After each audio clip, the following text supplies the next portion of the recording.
this life, gon' live it up on the attack. Baby, I'm bad. I just wanna get caught up in this life. I'm crazy, I'm mad. Doing no cap. Only God wants you, better go live it up. Cash in the bag, stadium packed. Baby, I'm bad. Yeah. Baby, I'm bad. I just wanna stay bad, stay mad. Chip on my shoulder cause they treat me like an outcast. I ain't gonna take that, stay back. Always swinging hard till the hits come in all caps. I ain't gonna lay back, pray that someone's gonna help me. Ain't nobody like that.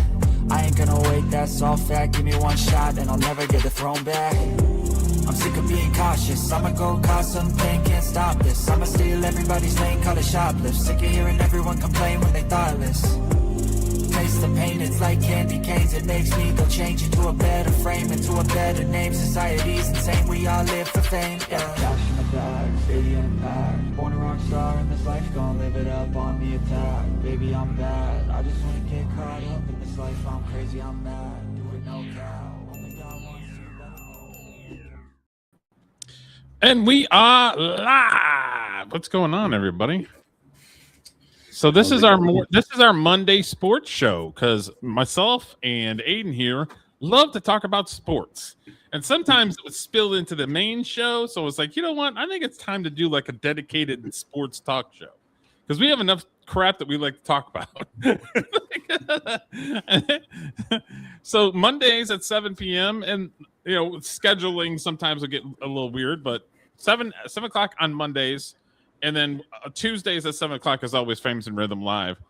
So I've got maybe a half a dozen, 15 stories that we're going to talk about. Okay, so let me pull up the first one here. Good old wrestling. Okay, so this is Dave Bautista. He was in the WWE for honestly a short period of time. Yeah, if you look at it, it's not really that long. He was there, left, and came back. 5 years or something. And he had aspirations of being an actor, and he basically quit wrestling when he was on top of the title. So that's sort of what he's talking about. Left the company, and I left on good terms. I left at the height of my career, but it was for the right reasons. It was hard as fuck to walk away because I walked away and I went broke. It was nice having that check come in every week, man. It was really, but I walked away because the company was heading in a direction that just wasn't right for me.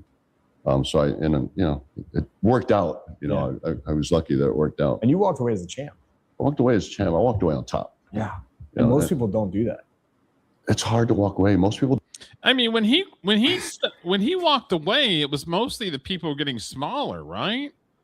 They were going more into a direction where everybody's a lot more physical as far as the whole body. He's a body guy. He was kind of a big guy. So, and in my opinion, his wrestling moves were kind of basic.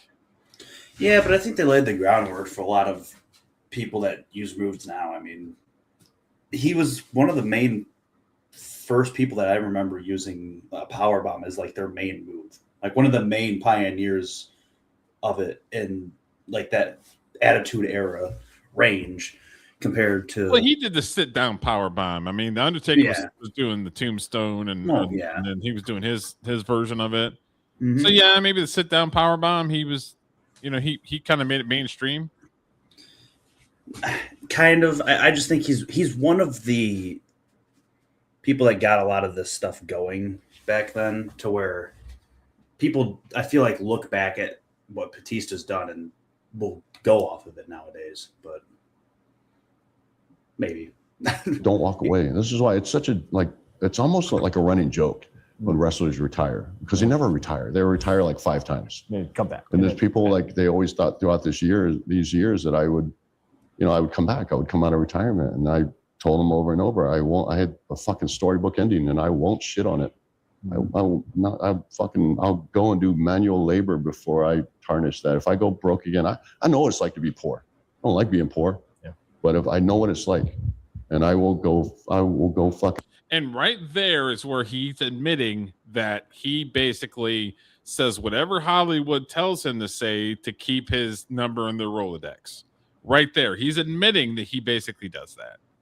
Because he goes on these anti-Trump things and he goes on this politics. It's like, bro, Like, you're a wrestler and then you were an actor. I don't need to hear about your fucking politics, dude. You need to shut up. So he admitted it right there. Yeah, I do.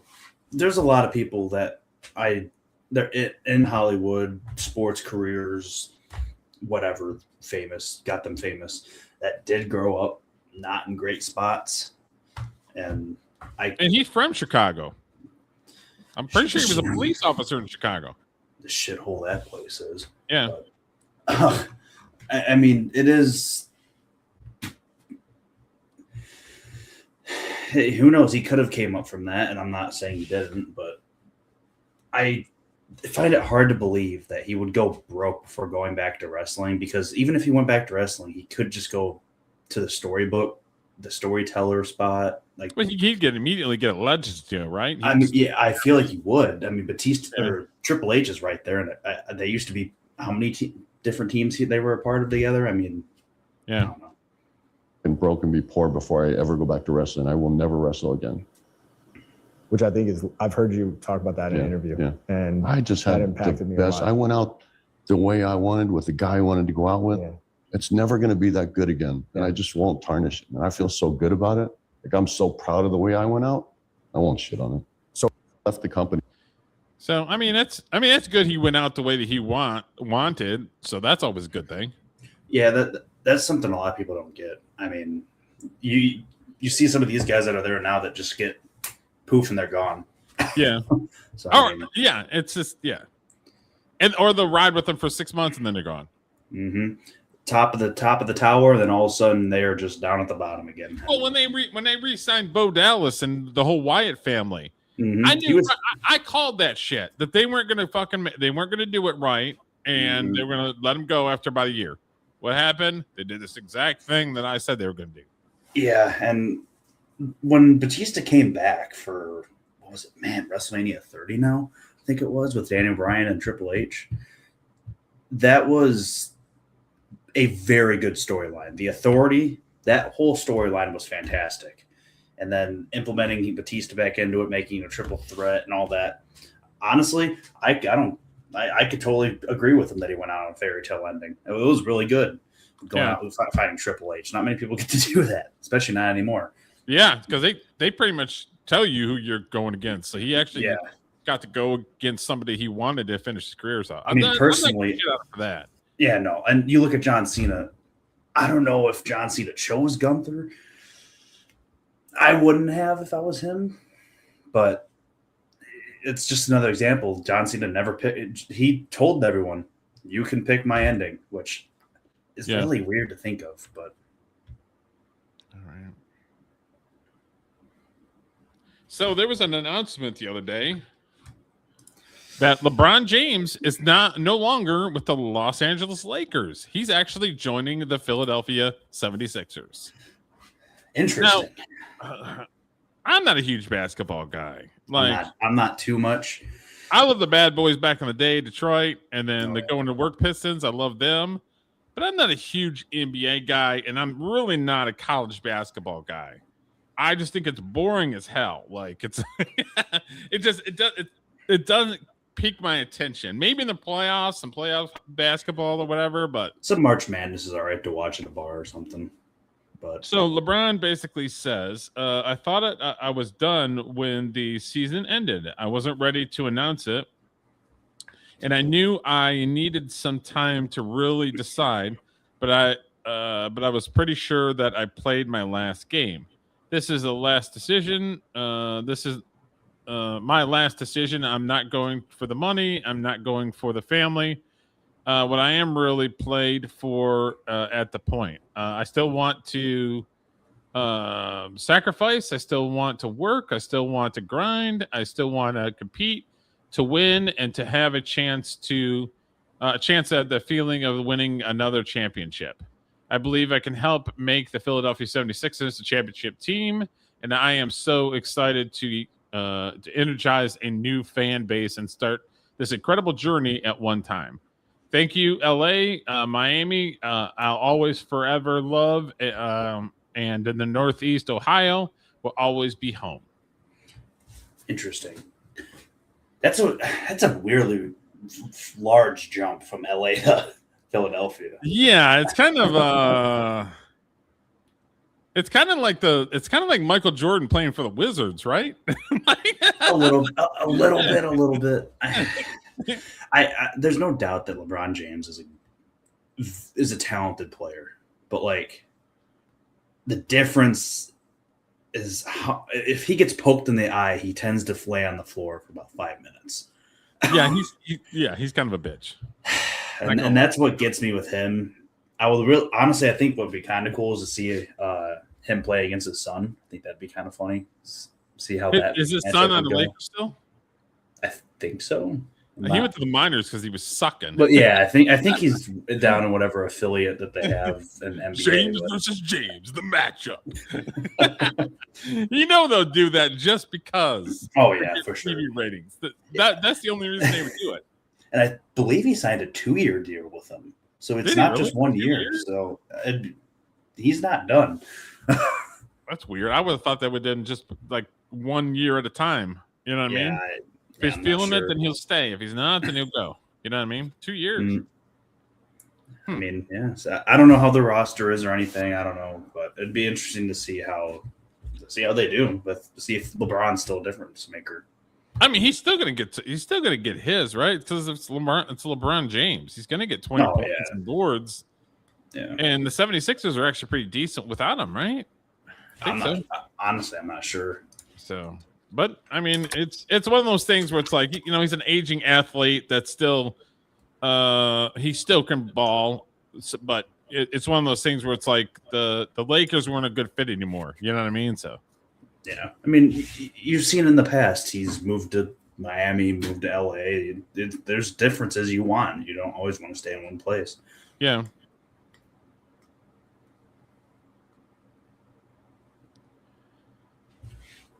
Okay, so let me blow this up.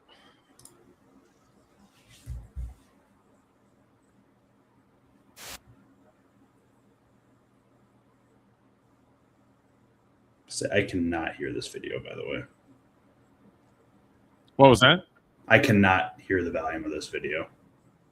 Oh, you can't hear it? Okay. No. A little bit of technical difficulties, but that'll be fine. When's this Katlin Clark stuff gonna end? Never, because she's white. Unless she's gonna blackface or something. Here now. Yeah. USA Today reporter apologizing for comparing women's basketball star Katlin Clark to the 1955 lynching of Emmett Till. In her original column, Nancy Armour also took aim at Clark's fans, writing in part, "It seems there is a white nationalist faction to Clark's fandom that is deeply, deeply problematic, made even more so because the WNBA is made up predominantly of black women, many of them queer. When Clark claims fouls that don't exist, when she goes on profanity-laced tirades at referees, those racists see her as a white woman in need of saving and take matters into their own hands. Please, come on in." See right here, this is she puts opinion. That way she can't be sued for being a racist dickhead. What in the world? What? The U.S. today, you got to be ashamed of yourself. You're literally, with a smile on your face, hire this racist dickhead. That can just go on some historical tirade and calling her a lyncher and she's a white supremacist and all this other dumb shit. See, here's the thing. There's a difference here.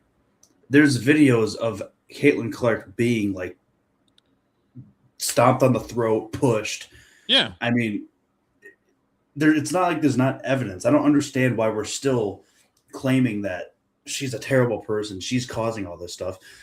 If you go to, or she brings in, if her name is around, she brings in the most people. It's just laid out in the facts. I don't understand why people are so against this lady. It's like, come on. Because and this might be a hot take, it's because it's women. That's why. Women will not take any responsibility for anything that they do, including other women. How dare you hold a woman accountable, let alone a black woman on top of a woman? How dare you hold somebody accountable? It's this coddling, and I have nieces. It's the coddling of women, telling them that everything that they do is stunning and brave, and that the world needs to change, not them. It's society not holding women accountable and just telling them, though, oh, you can just do whatever you want. It's somebody else's fault, and they're the problem, not you. You're stunning and beautiful, but everybody else is the problem. That's what the problem is it's women. Coddled athlete women.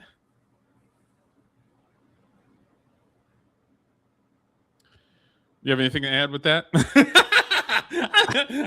I knew I was going to be going in deep on that. Honestly, I'm just sick and tired of the same headline of seeing Caitlin Clark beat up Caitlin Clark, this, that. I'm like, can we just figure out a way to like not beat the same person up? At least just spread the nature through the team or something. I mean, come on. Yeah. I mean, you're smart and I'm smart. They're not smart. Because you give women an inch, they take a mile, and then they don't want to be held accountable. Well, it goes past that. It's like the commissioner of the WNBA going back all the way up to that lady, excluding Caitlin Clark from everything, and her own teammates saying, what is going on? It's like everyone's acknowledging that something's going on at higher up spots and nothing's being changed. So the WNBA gets their money from the NBA.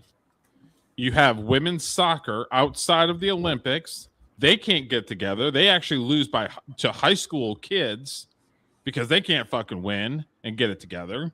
There's women football leagues that can't get it together and go under. What other sports are that are women driven that get no viewership at all? I get a feeling that they basically said we're going to kind of do it like WWE style, and maybe this controversy will get more eyeballs on our product.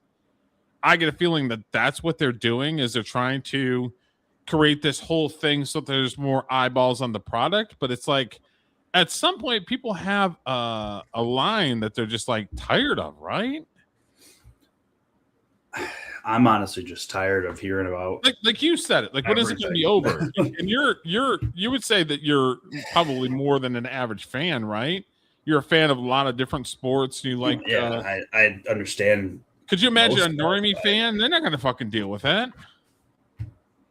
Yeah, I just, to an extent, it's fine to have women's leagues. Like, that's totally fine. That's understandable. But when you start making it a problem is when you need to look at it and be like, why are we having the WNBA why do WNBA athletes want more money when they can't even stay on the air correctly because they can't afford they can't fill a stadium. They can't. I mean, I'm giving money to somebody that puts asses in the seats and sells merchandise, and they're not doing either. The only one that's selling merchandise is Caitlin Clark, and you're beating the fuck out of her. And there are a few people that do. I mean, it's to the point where I do think Angel Reese draws in names because of her name. I'm not saying it's for a good reason. Yeah, she's one that draws in names. Caitlin Clark drives in names. What about the rest of their team? Do they drive in names or drive in people to the seats? I don't know. I don't know. I personally don't think so, because whenever Caitlin Clark's not playing or a different team is out there, nothing's really happening. Yeah. So Laser Dave Portnoy, sort this one out. That's insane. We got to put her in a straitjacket. You got to find the nearest institution. You got to put this author away and throw away the key. It's obvious right there. 24 years. I'm 49 years old. That's the craziest thing I've ever seen in my life. The absolute craziest thing. To somehow equate the civil rights movement and Caitlin Clark arguing whether she got fouled or not and making into this mishmash. Terrible comparison too. It's like, Yeah. why is that even being mentioned? And even They're just dumb women. That's why. Some of the That's people why. who generally, make everything about race or what, even they are like, whoa, this may have been a step too far. So, I do think she should be fired. I think the editor who allowed this to be published should be fired. But again, firing isn't really far enough. You got to put her in an insane asylum. You got to lock her up. And people who say, hey, Dave, that's too far. That's nothing compared to what she just wrote. So, if you go looking for race under every single blank, every cover, you can make anything about race. This was insane. How do you fix this? There's clearly an issue here with Katlin Clark and the WNBA. You hold people account. I don't care what color they are, what race they are. If you're a fucker and you're causing problems, you need to be held accountable. Here's the problem, though. When you have a commissioner who is in charge of that, who doesn't like the person that brings in their most money, nothing's going to happen. So it's starting at the top, and it has trickled its way all the way down to the players, and nothing's going to happen about it. You would think the commissioner would be for all the players because they want to be. At this point, they don't fucking care. Yeah, I really don't understand. I would really like to have the thought process of, let's let my best person get beat to where they are out of missing multiple games. Yeah. And let's keep it happening. Or she might go overseas and start playing, and then what are you going to do then? Yeah, I don't know. Goodbye, league. NBA, it's not going away. How would you fix it? Well, you got to stomp it out. You got to stomp with people who want this league to be about sports and basketball. I don't know how to fix it because the league, now this is way, way, way further than anything I'd seen, but the league really does make everything about race. There's a lot of racial undertones. There was a big story the other day with Angel Reese, and a coach got suspended a game because she basically said Angel Reese is a protected species. And what she meant by that is she's a superstar. She gets a superstar whistle. Everybody basically came out and said there was no intent, there was no ill will. It's an Australian saying. The coach is Australian. I've heard that saying a ton. Like, hey, Michael Jordan, you don't blow a whistle. He's a protected species. Katlin Clark. It's not everything is about race. But when you continually make everything about race and try to, it exasperates it. So, that is the league the WNBA is, and they really make everything into a racial dispute. Well, then there's another issue here. Clark's teammate, Sophie Cunningham. Now, she's doubling down in her support for transgender athlete ban in girls' sports. And she's getting a lot of hate for it. Is she going to be hated throughout the WNBA for this? It's interesting because I haven't heard too many other players rip her, and she is certainly seen, she's very popular, and she's popular on the right. It shouldn't be about politics, but she is certainly a rising star. She's defended Katlin. It's an interesting issue because as far as I know, unless I'm mistaken, there haven't been too many other players that have come out and said, hey, we disagree with that. And to be honest, how much you want to bet that she will be traded to a different team because they want to use her popularity for a different team? I don't know. Because they did that with that Angel Reese, where they just put her on some fucking random team to try to bolster the popularity of her over on another team. I wouldn't say that. I'd say the Chicago for two first-round draft picks, and it's like, what? It's not worth that. I mean, Atlanta can do whatever they want to get their named person, but I don't think any player should have to come out and say what they agree with personally. It's not like they should have to. Should I have to come out and say what I agree with all the time? No. Well, who's most of the populace in Atlanta? Black people. So them trying to get a superstar black woman on their team, you don't tell me you're gonna tell me that that's not on purpose? I'm not saying it was. Totally was. All I'm saying is that I just don't. I understand why this Cunningham chick is coming out and saying what she's doing and whatnot, but I don't think she should have to come out and say this. Yeah, it makes no sense that people have to do this. Mhm. I mean, Nick Bosa came out last couple of years ago and has been on the right side. He is getting drowned in hate. They shouldn't have to come out and do it. And if they do it, they shouldn't be ridiculed. It's like, I don't care. Yeah. You're playing sports, not politics. I don't really care. This shouldn't be a political issue, if you ask me. Like, it doesn't matter. Exactly what he said. Shouldn't be political. Republican, left, right. Saying that you don't think biological males should be able to compete versus females, that to me makes perfect sense. And it may be an issue that even women that you think in this league may disagree with her. I haven't heard it yet. And to her credit, she's doubled down. She hasn't backed down. She's faced the music. And she's very attractive. We'll just put it out there. She's very attractive. Which I respect, but clearly, if you are born a male, you have an unfair advantage competing in female sports. So again, to me, this should not be a political issue. It's a common sense issue. I'm sure you've heard of this, Dave, but the NYPD is investigating back-to-back stabbings near Central Park. They're investigating as a possible hate crime.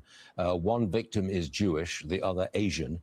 New York's Governor Kathy Hochul says it appears to be a targeted attack on Jewish New Yorkers. Now, do you think anti-Semitism has gotten worse under Mayor Mandani? Of course it has. When you have the mayor giving press conferences like he did 2 days ago or 3 days ago, like in the State of the Union. It is a completely different story. So, yeah, we'll move on. I don't know. I don't need to get into Mondani. I think that can stay off of this. That's for a different area of speech. But all right, so this is Rampage Jackson. And I've covered him a few times. I covered when his son decided to go into a wrestling ring and beat the fucking living shit out of somebody and then not get held accountable, which we all knew was going to happen. Rampage Jackson has a Twitch channel, and he does IRL streaming. He is constantly in people's faces. He's constantly having verbal arguments with people. I don't know if that's just what his channel is geared toward. Is just confrontation. I mean, he was an MMA guy, so it's like he did that for a living where he beat the shit out of people. See, it's one of these things where it's like, okay. Two things with IRL streaming, and it's on both ends of it. One, I give people the most amount of credit for doing it because I don't know how you can feel comfortable being live on Twitch or live on any of these platforms and just showing hundreds of thousands or tens of thousands of people your exact location at that time. Yeah. I could not trust this world anymore. But on the other side, is he based out of Texas? I don't know where he's based. I have no idea. But on the other end of it, it's like IRL streamers are always having the most problems because they're trying to get as much content as they can. Yeah, they're always trying to always have something going on, and it's always annoying. Yeah. and they keep doubling and tripling down on it. Yeah, it's I don't know. I mean, on one hand, I give them very much big props for doing it. On the other hand, can we not sometimes? Yeah, can we simmer down a little bit? Don't touch my girlfriend. I'm sorry.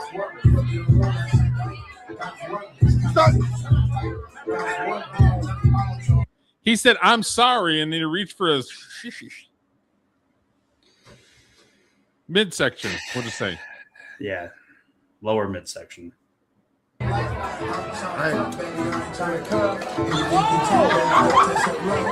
a real nigga. I don't play that gay shit, nigga. Don't touch my dick. Respect straight people. No, you're not straight though. Okay. You want to find out, nigga? Yeah. You want to find out? Yes. Touch me again. I'm gonna show you. I'm gonna show you. I'm gonna show you. Okay, here's the weird part about it. Okay.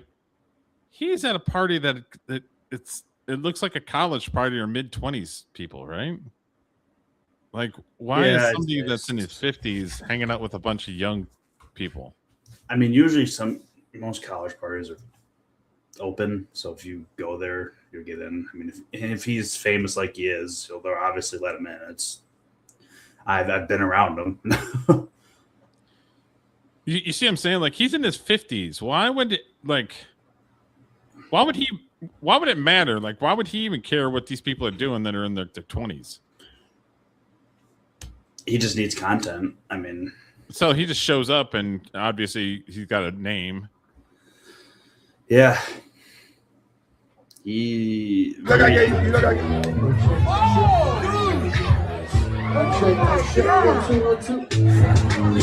Yo. It's not like he didn't warn him. So my question is why he kind of just ran away really quick. To give him credit, I don't think the guy on the right's doing anything to him, but yeah, he kind of just took trying to grab his. No, yeah, those some fighting words to some folks. I'm just saying, you go to a party and somebody's trying to grab your midsection. What are you gonna do? I'd slap him too. I'd slap him. Okay. Make sure we're on the same page.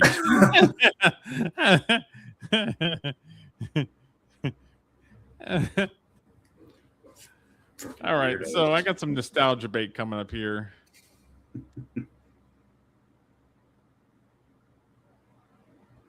Okay, so this is Kirk Gibson. Kirk Gibson is famous for 2 different home runs. One with the Detroit Tigers in 1984, and then a few years later, he was in the Los Angeles Dodgers, and the same thing, hit another home run that put him over the top.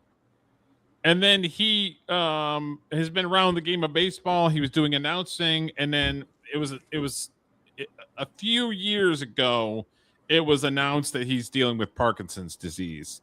So he's kind of asking him how he's doing and everything else. But Kirk Gibson is beloved over on this side of the podcast.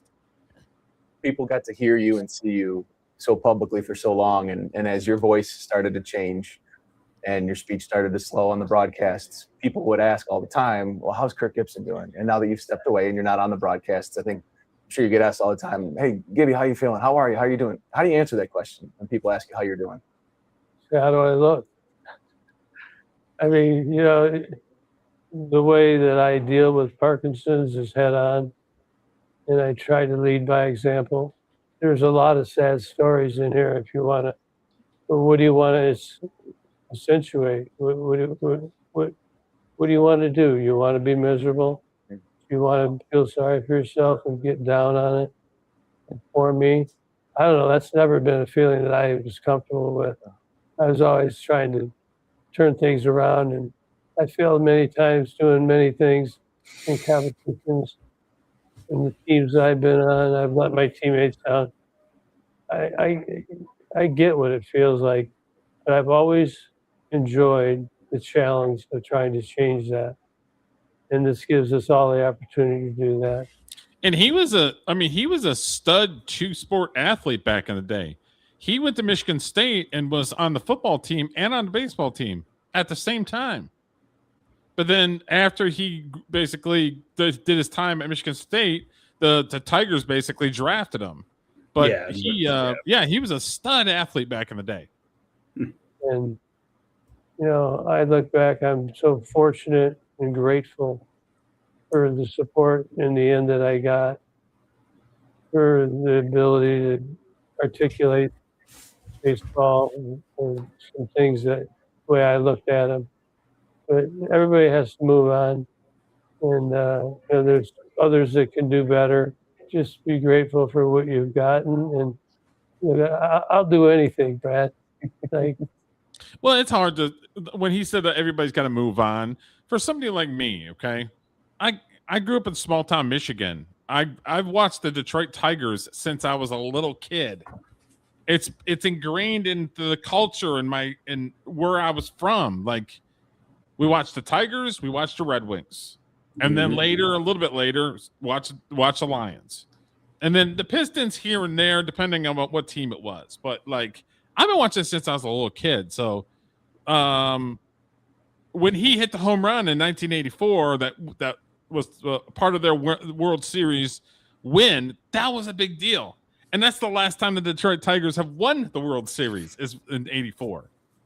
So it's a big deal. So for, he's like, well, everybody move on and stuff. But that's for somebody like me, Mhm. I'm never gonna move on because that his home run is what propelled us to win the World Series. Yeah, it's always a good thing to have Mhm. memory wise, for sure. I got no shame. I'm not bigger than anybody else. And, I'm surprised they didn't you asked show me it like he's earlier, and the talking. Parkinson's definitely, it's going to take you down a notch, but it's fun when you get it back a little bit as well. Like, I Looks just like he's doing well, refuse. though. Yeah. It hurts sometimes, but you just got to learn how to deal with it and move on. But yeah, good old Kirk Gibson. Oh yeah. Love me some Gibby. Love me some Gibby. Okay, so we know who this is. Good old Patty Mahomes.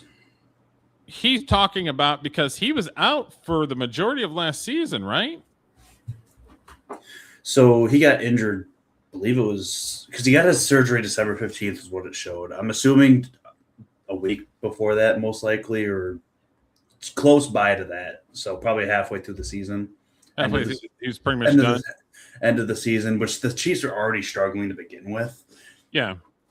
So it was kind of not saying that an injury is good. It was probably the best year for him to quote unquote get hurt because he wasn't playing in any playoff or anything. So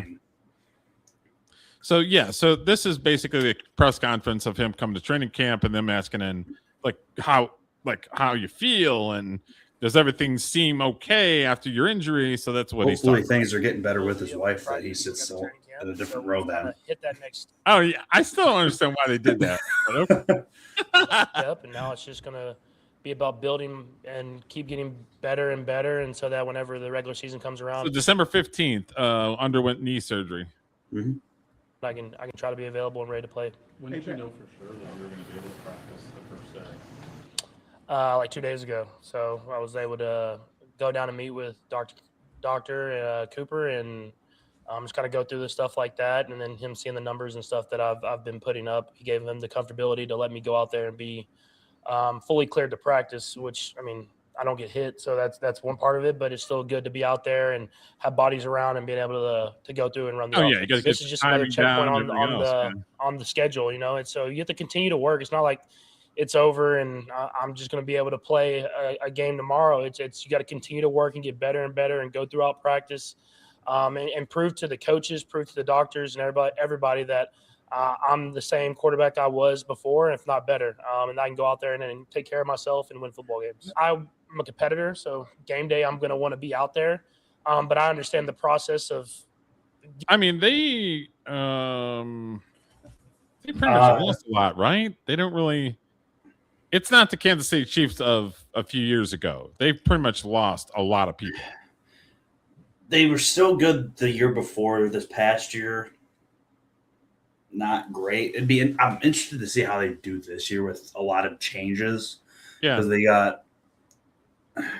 I mean, he's a freak athlete, so he makes happen with his legs, all his arm. I mean, it's so you can never count him out if he's in the game for sure. Yeah, but it's one of those things where you don't know how Travis Kelce's going to be playing. He digressed a lot last year. I don't think he'll be anything signed like better. a 1 or 2 year deal, right? I believe Travis it was Kelce? a 1 year deal. Yeah, I don't know. I would have thought he would have retired last year because he was not good. He was not good.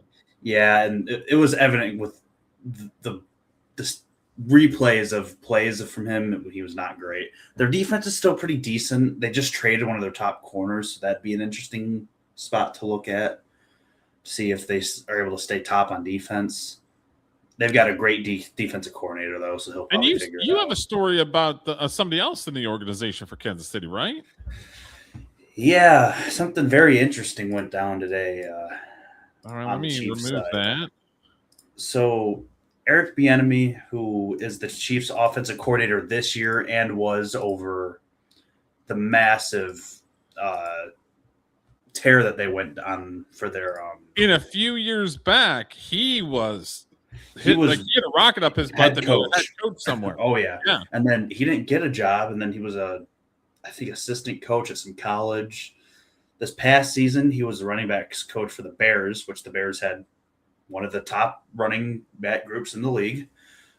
So he's obviously shown that he's good at what he does, and the Chiefs brought him back to replace Matt Nagy, who, if you're a Bears fan, you know how shitty he is. The big headline is... Do you want to share it real quick? Yeah. Eric Bieniemy's son, actually, this morning, as the day we're doing this live, has been charged with 3 felonies for shooting his mother and Eric Bieniemy's wife. Very interesting story. That just came out today, right? Today, like this morning, happened.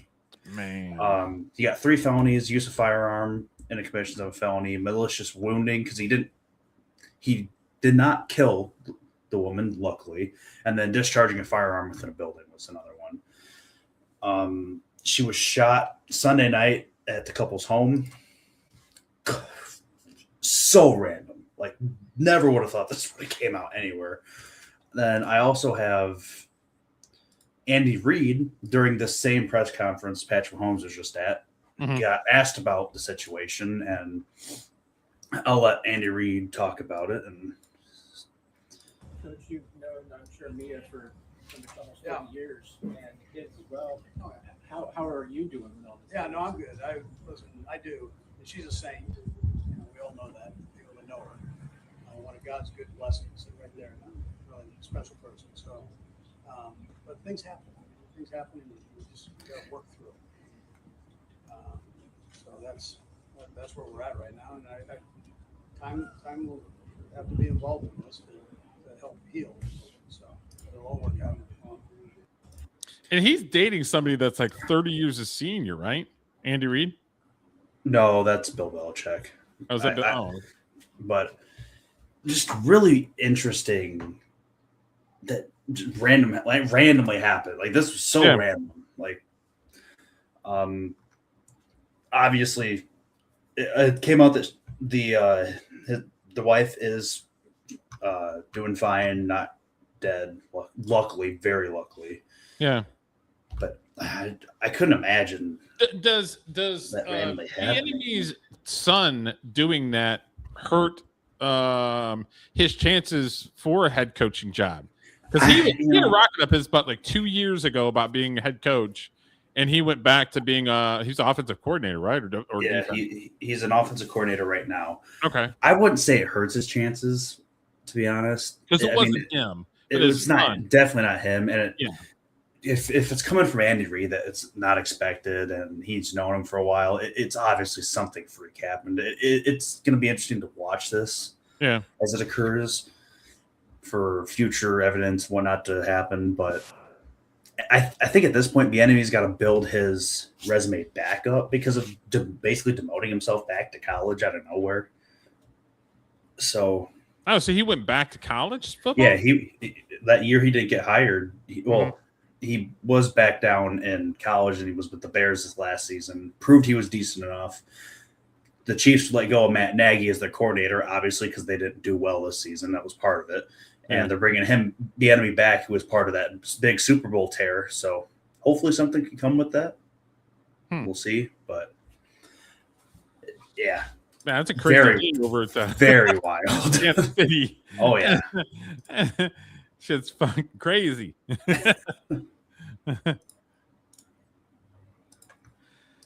Okay, so this wonderful young man right here that we just love. We're in love with this guy. He's just amazing, and everything he does is amazing. So Ryan Clark was let go by ESPN last. It was like Friday or Monday, wasn't it? Yeah, it was last Monday. Last Monday. Okay, right before we started broadcasting or doing our live feed is when he got let go. So this is his reaction to the fallout at ESPN. When I go home, and this kid, from the West Bank, is like so accepted in New Orleans now. Like, I wouldn't change that. Never. Like, all I ever wanted to do was be accepted, and want it. So yeah, like that, I wouldn't change. You know? All I see is crocodile tears. That's all I see. I mean, nobody forced him to get racial on every single issue that he talked about when it came to sports. Nobody forced him to do that. Here's the thing. Yes, losing your job sucks. Getting fired sucks. Yes, does it hurt? Yes, it does.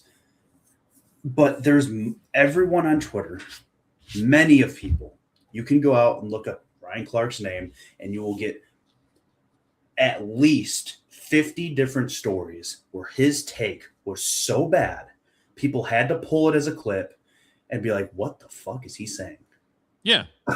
And that right there is when you should probably think about finding a different career path, when you're on so many different problem stories about saying something so dumb that it makes no sense to anyone. He's outshining his position with the company with his bad takes and his racial takes. It's like, bro, like, you're a sports commentator. You're not a political fucking analyst. Here's the thing. If someone wants to come at us for saying this, I'm not even going to go to the racial part. He, on video, has a clip of himself saying that John Elway is a generational quarterback and Peyton Manning, Drew Brees, and Tom Brady are not generational quarterbacks. How does that make any sense? I've seen that. It makes no sense whatsoever. So even if you don't want to talk about the race card, that right there is an example. And I can go find more. If someone wants to come at me, come at us, come at me, I will go find way more. So it's just proven right there that he doesn't know what he's talking about. Yeah. If you ask me, probably the first Monday of football, when all my friends get to do something we did super special together, yeah, I'd probably change it. You know, I'd probably work harder to not be a dick. Maybe if that's what it took for him to work harder, that's got to say something, because ESPN to fire Ryan Clark, who he's got a big name out there, they had to have talked to him. Say, settle yourself down, figure something out, work on something different. And obviously he did. Yeah. So, yes, do I feel bad about him just abruptly getting fired? There is something you could say. Maybe that's true. But is there evidence to back up why he should have been fired? Yes. Yeah, clip after clip after clip after clip. I mean, thousands of clips. Mm-hmm. This is why he got fired. Exactly. And he could be the nicest person behind the scenes. Who knows? But his takes, his racial takes, his political takes when I'm watching sports, it's like, shut up. I want to hear your take. He played football. I want to hear what his account in football is. No, he always made it about skin color. I never heard one time him talk about his time playing football. It's always somebody else's problem. It's because somebody's got the melanin, somebody doesn't have the melanin. It's like, shut up. It gets old after a while. You know what I mean? Yeah, it definitely does.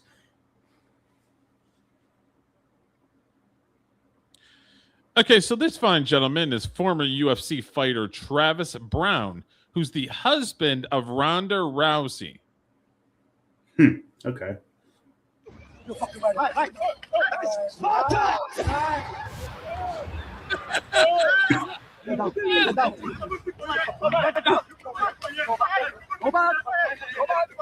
Go away, man. Go away. Go away. I'm telling you, go away. Go away. Go. And let's see who is this the said Africans that are in Europe that are causing problems, and Europe doesn't want to face the fact that these people are causing problems? It is. Yeah, that's weird. Either he found out who he was, or this guy just thinks he's hardcore and got straight up kicked in the chest.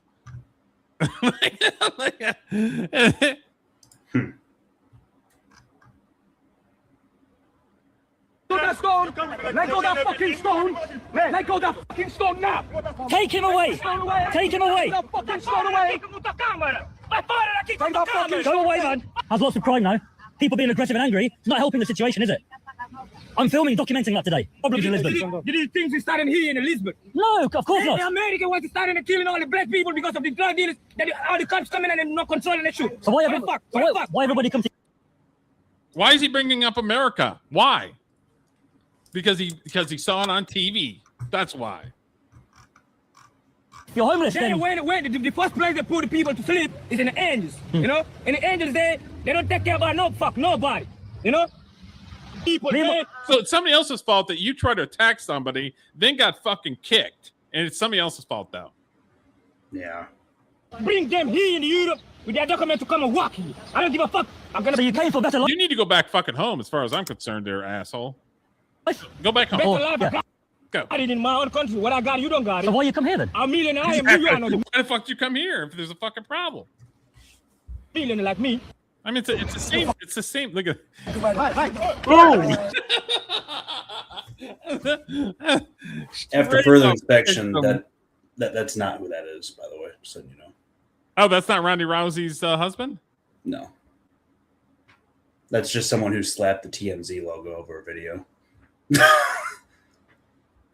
Who did it say who this guy is? No, I just pulled up the comments from that Twitter video, and so it's I not. think So it's not this guy. No. Huh. Still pretty cool though. But it is worth talking about on how these people just think America is the problem to everything. How are they getting away with slapping the TMZ logo on it though? I don't know. They getting trouble for copyright. You'd be shocked. I just read the comments.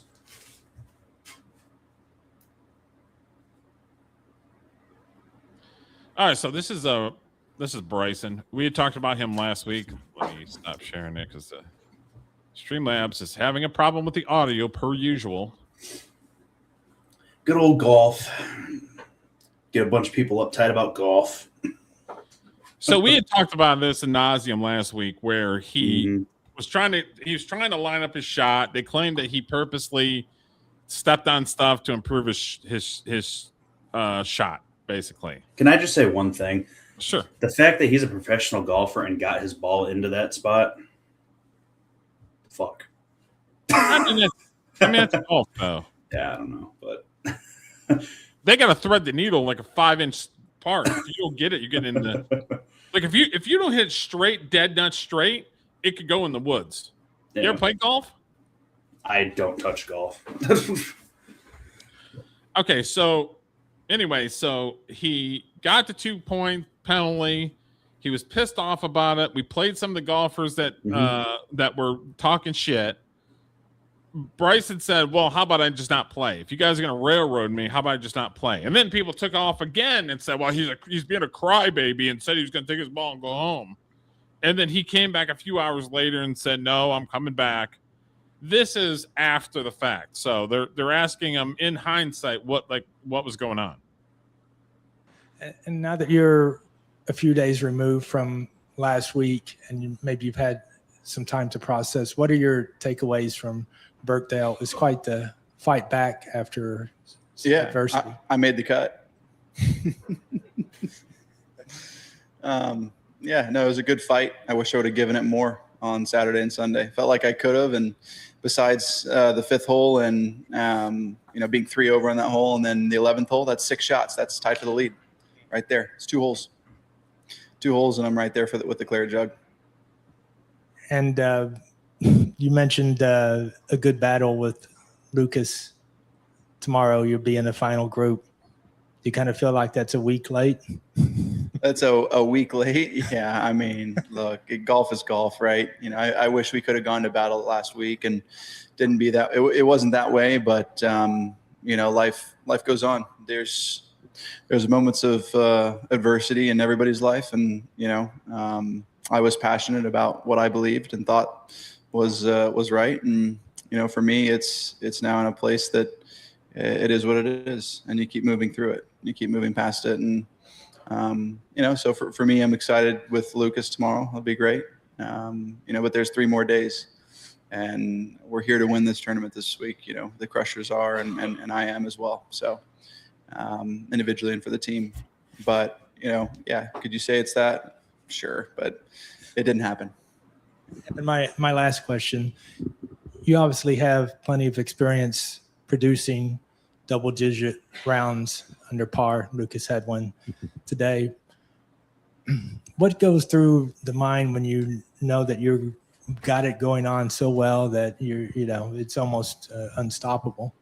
Yeah, you feel almost invincible right on the golf course. You feel like everything's going to go right. I'm going to make every putt. And it's that internal battle that you have with yourself. And Lucas isn't afraid to go low. He's done it before. And I think that's what's cool is, you got a guy that's not afraid to go low. And that's good for LIV. That's good for, the competitive nature of this sport. And, you want to have those sorts of individuals that can do that. But when it comes down to it, it's more of the same of like, all right, it's now a new hole, a new shot, a new opportunity to make a birdie or a par or a bogey or, so you've got to focus with your mindset on just making a bunch of birdies. And so when you get into that mindset, it's more of, I'm going to birdie every hole. And you just keep looking at it. How do I make birdie? How do I make birdie? How do I make birdie? That's the only question you really ask yourself when you get it that low. This digital calendar. So, I mean, he didn't handle it the best the other day. It is very interesting. It is very interesting to see his response because we obviously got the hate comment part earlier, which with me not being very into golf, it was. Well, it's more of they sounded like they were complaining, and I'm like, what the fuck? Just shut up. And then hearing his response, it's like he still made the group anyways. So it's like they were all complaining for no reason. Basically, except for the fact that they wanted it to go quicker is basically how I'm feeling at this point. Immediately, if something doesn't go in favor of Bryson, they're immediately going to attack him because he's friends with Trump. Immediately. And I don't know. And what happened? He made a bad call. He made a big deal over it, and they immediately attacked him because of Trump. Yeah, the dude has a YouTube channel where he does these beat 50 with him and another golfer. Do you know how difficult it is to get 50? Are you freaking kidding me? Not easy. That's basically so that's basically 2 shots per hole. On a par 3, you're trying to get 2 shots. Mm-hmm. So these people that are saying something, don't play golf, don't know anything about golf, has never hit 50. Are you kidding me? It's armchair bitches. That's who's crying about it. I don't know. I just think it'd be kind of funny if he did go out and win the full thing, but yeah. I mean, he's a great golfer, and do what you want at that point. He's obviously good at it. Okay, so I've seen this gentleman live, and you've seen this gentleman live in the last month and a half. So we love some Morgan Wallen. We do. Oh yeah, and there's Morgan's a lot of fantastic. athletes that love Morgan Wallen as well, and they're doing. We've both seen them walkthroughs and all kinds of stuff. Mm-hmm. We've seen it live. So he was at Michigan Stadium. He did two shows at Michigan Stadium. So this is one of the walkthroughs he did.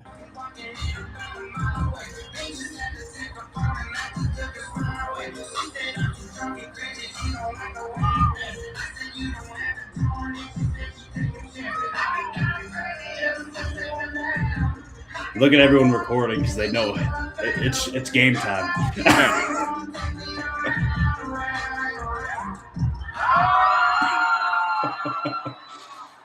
My man, Aiden Hutchinson. My man. Michigan Wolverine, and Detroit Lion Aiden Hutchinson.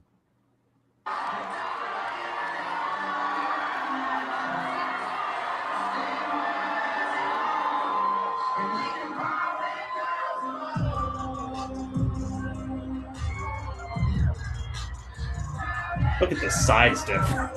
Yeah. He's got him by a good foot and a half.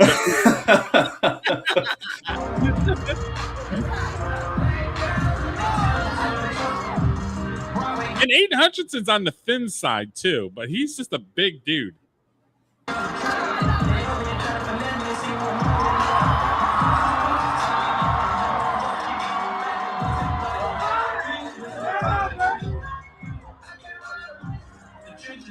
I always love wall and walkouts. I'm so disappointed I didn't get to see him one for my own.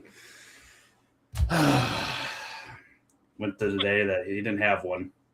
So he didn't have a walkout at all? So the first day in Chicago, he had Brian Urlacher. Second day, the screen like cut out. It was kind of weird. It's almost like he did have someone, but it like cut out for the full time. I don't know. Okay, so maybe somebody bailed or something. Yeah, that's my assumption, which is so dumb because he should have gotten Ben Johnson, in my opinion. But whatever. Maybe Ben Johnson is not a country music fan. Oh, he is. He was in the crowd at the big Chicago Fest where Blake Shelton was and all that. Was he? Weeks ago. Yeah, he was right up front in the front. Maybe they didn't ask him. Okay, so I have some thoughts about this. I wanted to get your thoughts about this. Okay, so these two brothers actually walked out the second day with Morgan Wallen at Michigan Stadium. Okay. One of them played Michigan hockey, and the other one played for a different team, and then now they're playing for different teams in the NHL. They are friends with the captain of my Detroit Red Wings. Captain Crybaby? Captain Crybaby asked for a release a couple weeks ago. So it's probably now 4 weeks that he asked for a release. Yeah. There's so much butt-hurtness that's happening right now. And then Steve Yzerman, who was the GM, stepped down. And who knows if it was about that or if it was they were heading for another rebuild. And he's like, Steve, you had a first shot at the rebuild and it didn't work. So we're gonna go a different direction. And they still haven't named it. They still haven't named a GM. Yeah, that'll be interesting to see who they bring in and how that works out. So these guys they were at a soccer game. They were on the Family Feud for the USA hockey team. And then now they're in New York City, just kind of going bars and just having white boy summers. Okay. No one's had fun. Dude, that place beat my dick down. 79. You hear what he said? He said this place could beat my dick down. Here's Darren. He looks like he's hammered off his ass. He did look pretty bad. Dude, that place beat my dick down. 79. Okay, here's the thing. And this might be old man yelling at the clouds. It's very possible. Okay, so the last four captains of the Detroit Red Wings, which is a legendary hockey team, even though the last 10 years they've been shit. Steve Yzerman, then Nick Lindstrom, then Hendrik Zetterberg, and then they didn't have a captain for 2 years, and they made Dylan Larkin the captain. Out of those four captains, who has the Stanley Cup and who does not?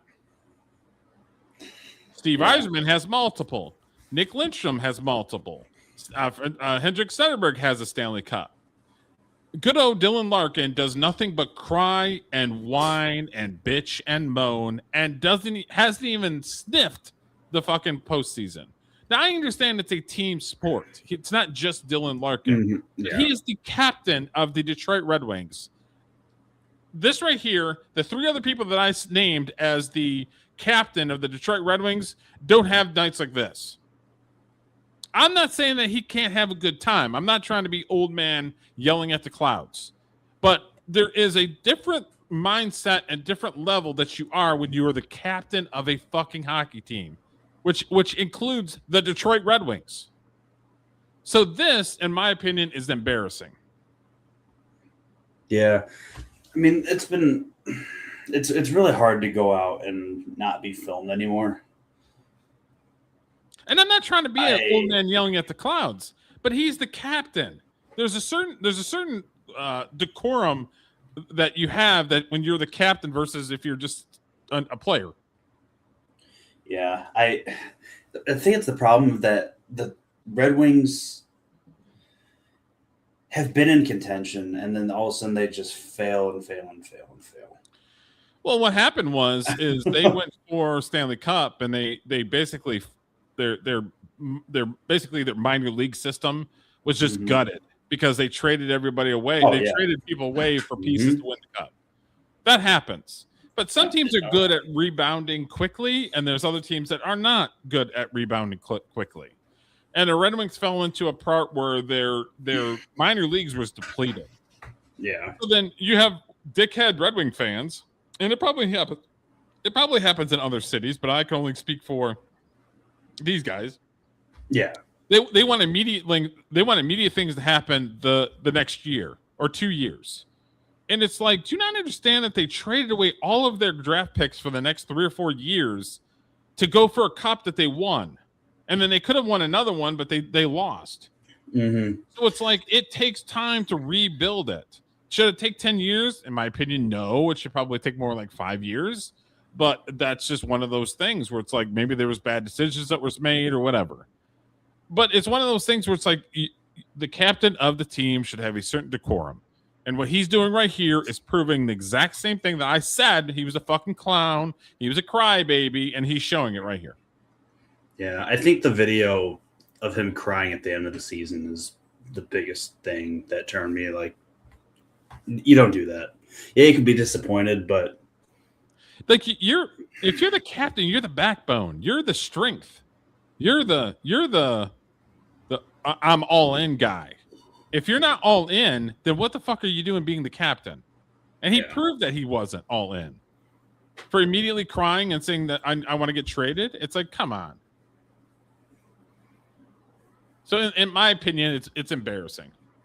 Not that he, like I said, I don't want to say that he, you can't have a good time and all this other shit. I'm not saying that, but I am saying that as a captain of a franchise, there's a certain decorum that there is, and he is not following it, and he's a crybaby on top of that. Yeah.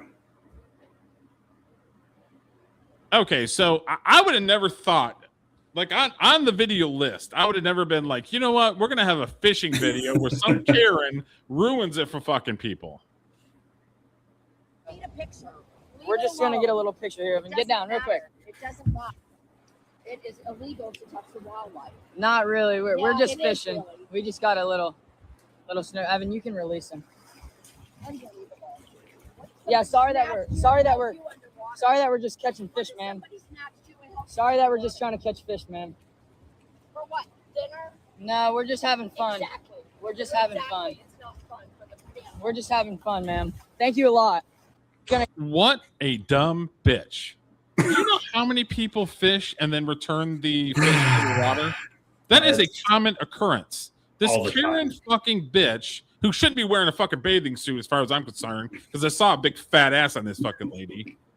That's a different conversation. But for her to sit there and roast a kid who's fucking fishing and then releasing it back into the ocean? Really? We need Karen fucking wildlife expert now? I see so many of these videos online, and they just continue to piss me off every time because it's like, unless someone gets a hook far down in the fish, nothing happens to them. Or through the eye or something. And that's a pretty good sized fish that he could have probably kept and cooked. But Oh, he yeah, for returned sure. it to the wildlife, which happens all the time. All the time. It's catch and release. It's Yes. one of the most normal practices for fishing. I mean, did they honestly say, you know what, Karen, I need you to come over here and start crying and bitching and whining? Like, is this lady literally just standing near the ocean bitching and crying and whining about people fishing? Go home, get your own pool, find a different area that there's no fishing allowed. Maybe there is no fishing allowed here, but Amy, a Karen fucking fisherman? What? Yeah, That lady's a fucking loser as far as that lady gives me a headache. Fucking loser.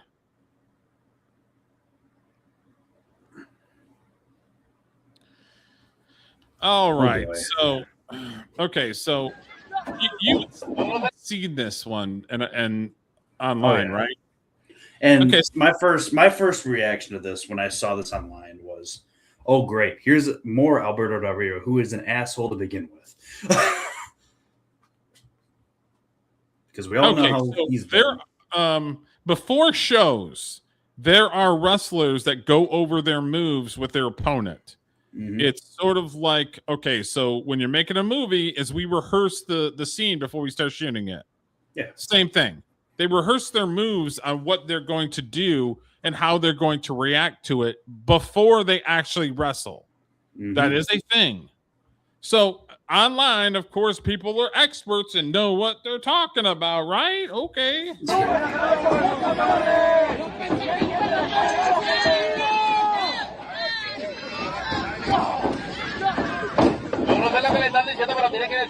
And people are sitting there going, well, that's the worst moves, and why would they do that? And it doesn't even look good.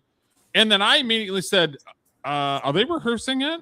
And I had a podcast, which is a very popular one in the space of wrestling podcasts. Let me grab it real quick.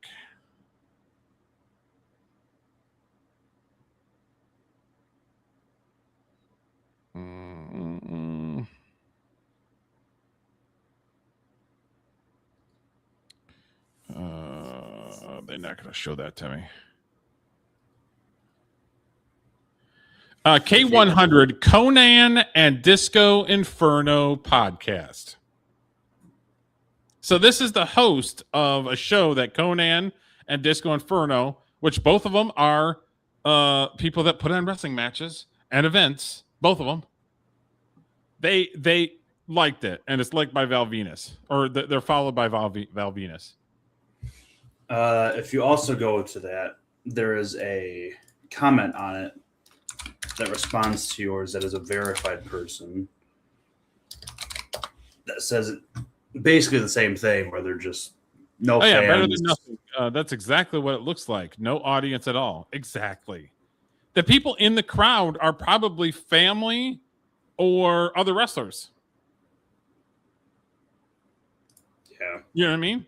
Mm-hmm. They're either family members that are there before they actually do the show, or they're other wrestlers watching veterans do their stuff and set up a match and all this other stuff. Carlito got released just recently, I feel like. Yeah, because he was in the Judgment Day for a while. Or yeah, whatever. It's been so long since I've followed WWE because it's not good in my opinion. But I know he was there. We all know the hell that Alberto Del Rio is. He's not a good person. So I personally wouldn't choose to even work with him if I was a wrestler at that point. But push to shove. Yeah. So it's one of those things where it's just like, it's obvious that they're going over their moves. And everybody in the comments is like, oh, that's the worst wrestling move I've ever seen in my life. What are they, 100 years old? And it's like, it's embarrassing. And it's just like, I mean, I call people dumb all the time. We have dumb of the week all the time. Every time these people prove the fact that we call dumb-dumbs because people are dumb.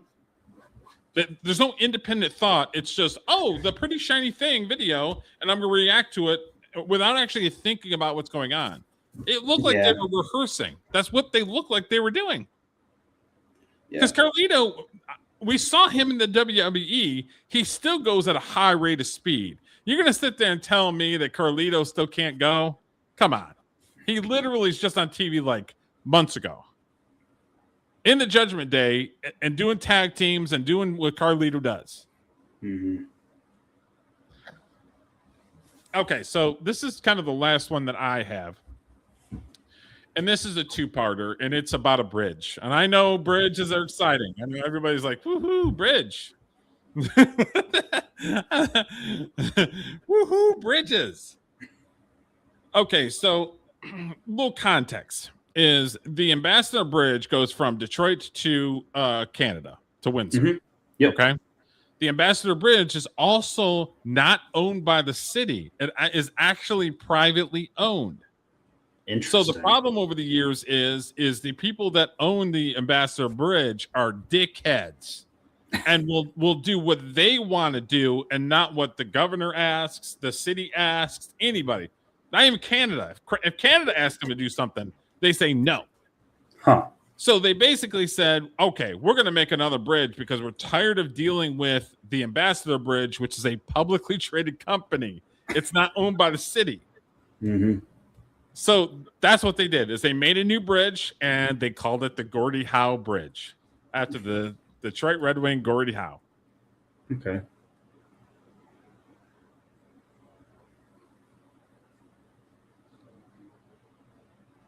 Nothing's playing.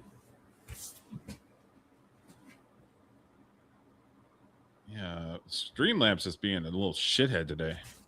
It is being a shit. All right. It is being a fucking shithead.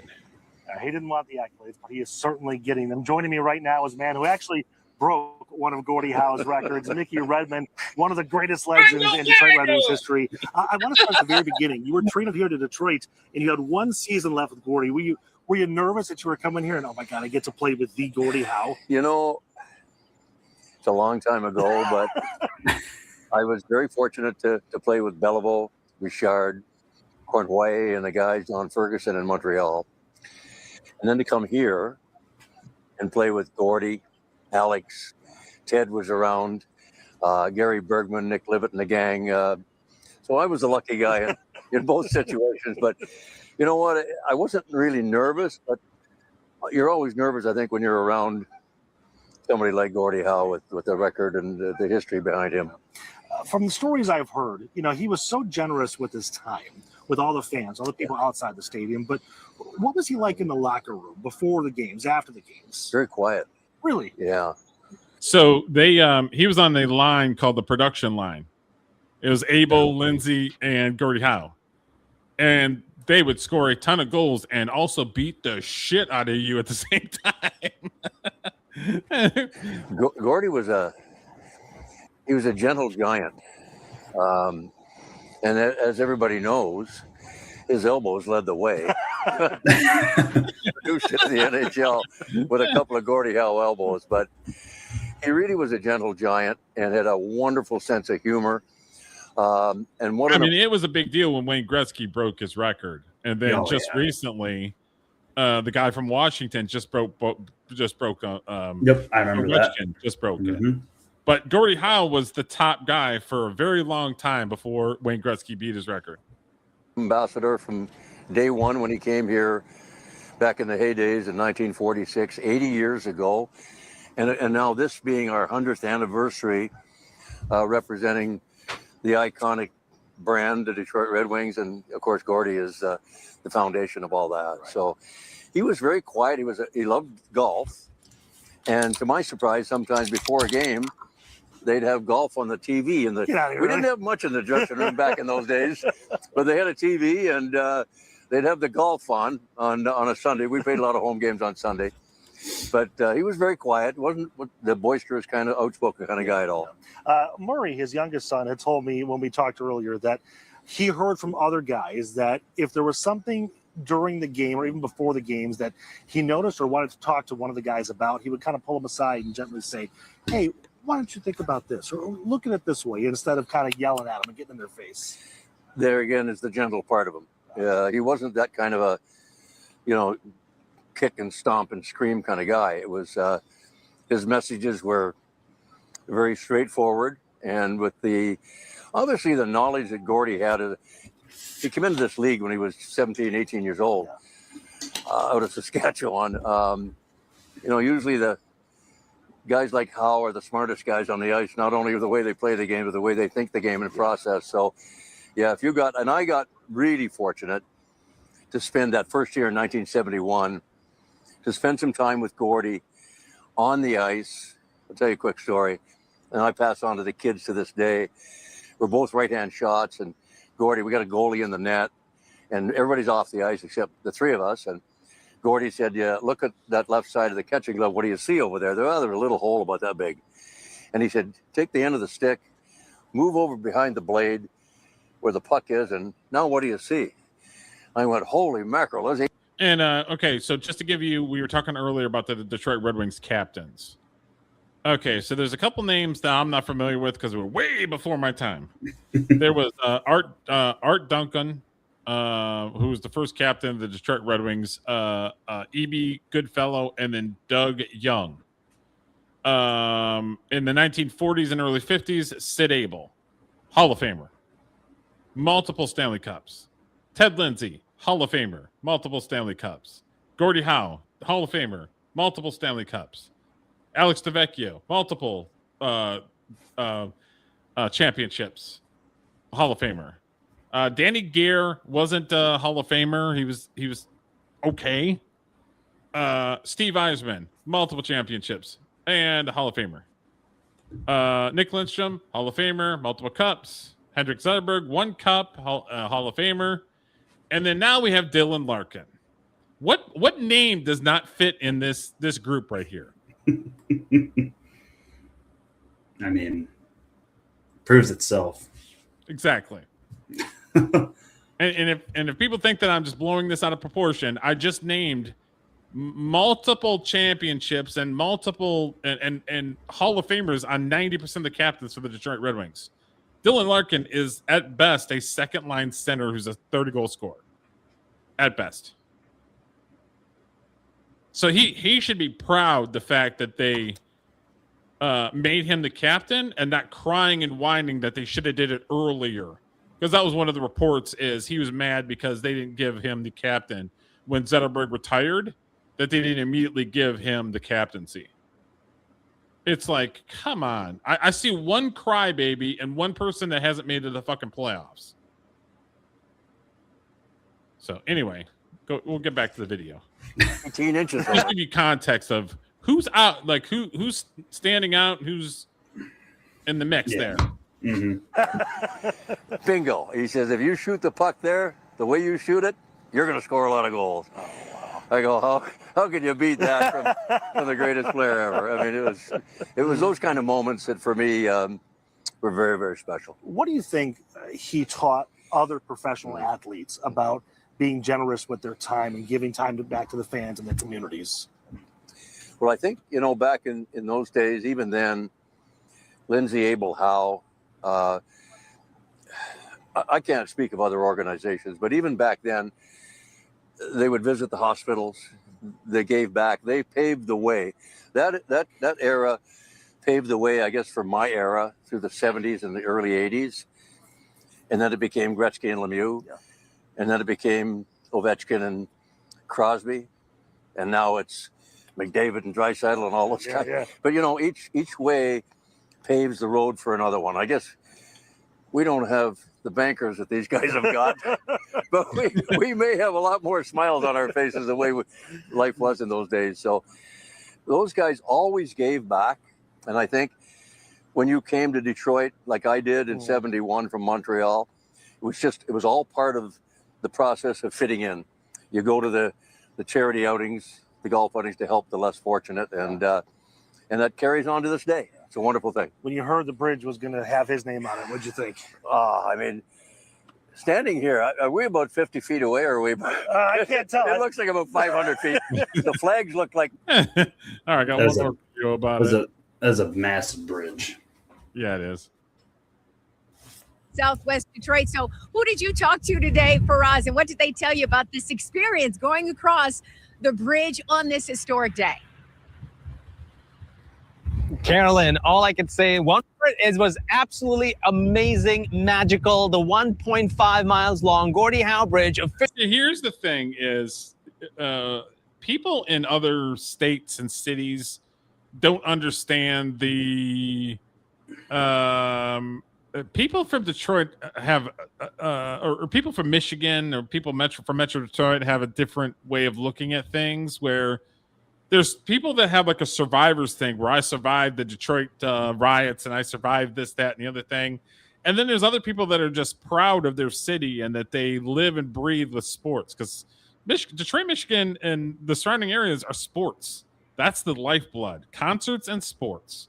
So when I moved to Florida, that's what I do, concerts and sports, because there's so much to do out here as far as that, because that's what I grew up doing. You know what I mean? So it's like it's a big deal. No, yeah, it's a bridge, but it's a big deal for people from Metro Detroit that there's a bridge and it's named for one of their hockey legends. You know what I mean? Mm-hmm. Open Monday at noon, and as you said, I did get a chance to speak to quite a bit of travelers using this bridge earlier, and we spoke about a lot of things. They were coming from Canada to the US side. One of the things that everyone couldn't stop talking about was the bridge's design and the view both to and from the bridge. It's stunning. It's very unique. When you're approaching it from Canada, you can see it way back there. Yeah. And it's kind of ominous looking. When you drive straight down and you see all the support system in the columns, it just looks incredible. I'd seen pictures of it. Yeah. But when you drive up and see it in person, oh, it's totally amazing. I hope you guys realize, like, this is the first time in nearly a century a new border crossing between Detroit and Windsor has opened up. Yeah. We probably will never see it in a lifetime again. Yeah, that's one thing I asked the customs official when we walked by. I said, what are they going to say about this in 100 years from now? It's pretty. We have 8 grandkids. Just don't let it be a private company. Yeah. Sons of bitches. 3 daughters. I still can't believe the Ambassador Bridge was a privately owned company, like, forever.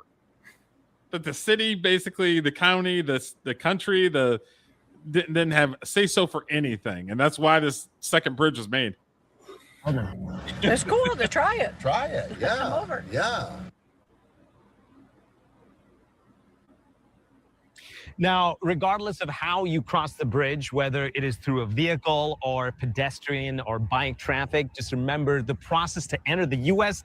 is still the same. That hasn't changed. You still need a valid travel document, and you could be subjected to a secondary inspection. Right now, Carolyn, it's back to you. I remember back in the day when I was going to Canada as a young man, you just need a driver's license. Now you need your passport. Interesting. Because of all the freaking weirdos. Yeah. So it's like, now you need a passport, now you need this. And we would go to Canada and drink because it was legal at 19. Oh, yeah. Now you need just ID. So, but yeah, that's pretty much what I have. I've got a few things. Oh, let's see here. So yeah, I had a story about a bridge.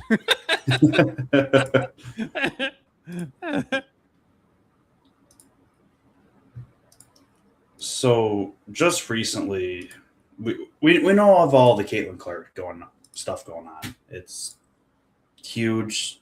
We just covered it earlier. This was a interview Katlin Clark just had. Clip of this was released just today as we were doing this, and it's a one-on-one interview, and you actually get to hear from her perspective compared to us listening and hearing from everyone else. I think it's important to get her perspective. Yeah, because she's not said anything. She's only said stuff on the court and complained about it. She's never publicly come out and said anything. Mm-hmm. So let's take a listen. Is yourself and Paige Beckers and Asia Wilson. The list goes on and on. Yeah.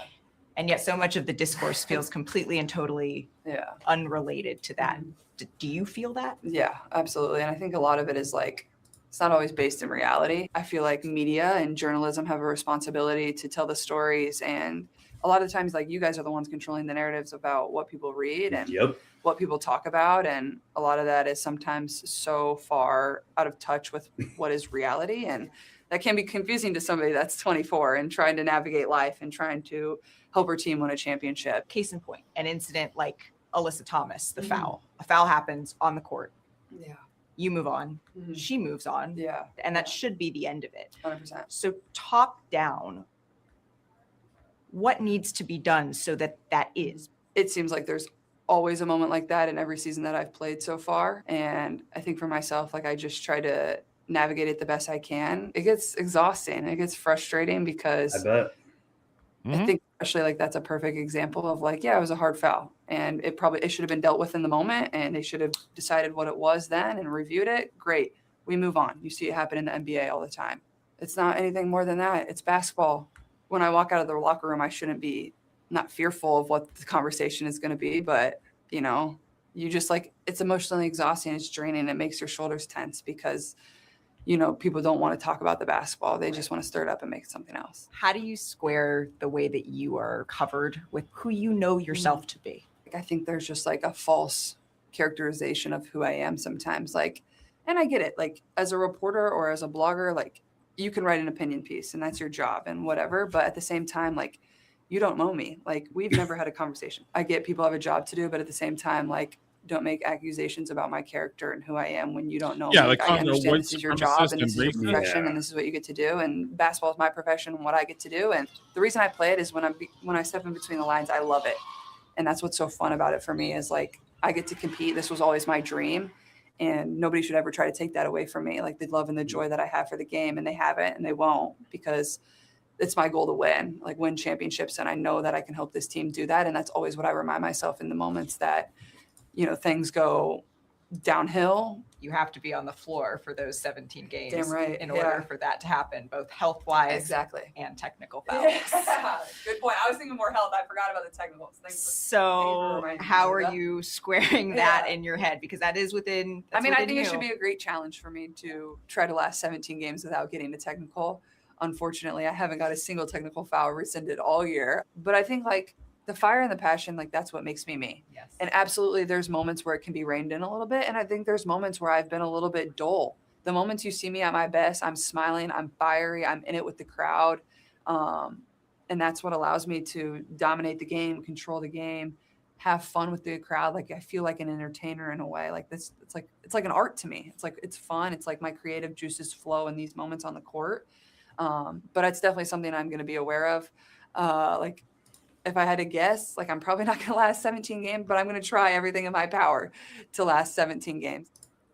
And I think she said it perfectly. Yeah. Stop painting her image when you've never talked to her ever. I mean, the reporter we pulled up I pulled up the article earlier and they were talking about it. Mm-hmm. They never talked to her. How did they know? And then immediately, I guarantee you, I could tell you the race of the person that wrote that piece and everything about them just based off of the words that they had said. Not about what she said, but what they said. Well, it's just like you get to hear it from her. She does it because she wants to play the game. Yeah. And no one's going to take that from her. Just like no one's going to take that from if you want to go play baseball, you're going to try your ass off to go play baseball. No one's going to stop you. I mean, when is it going to stop is I think where we're at this point. And I don't know if we're ever going to see a stop.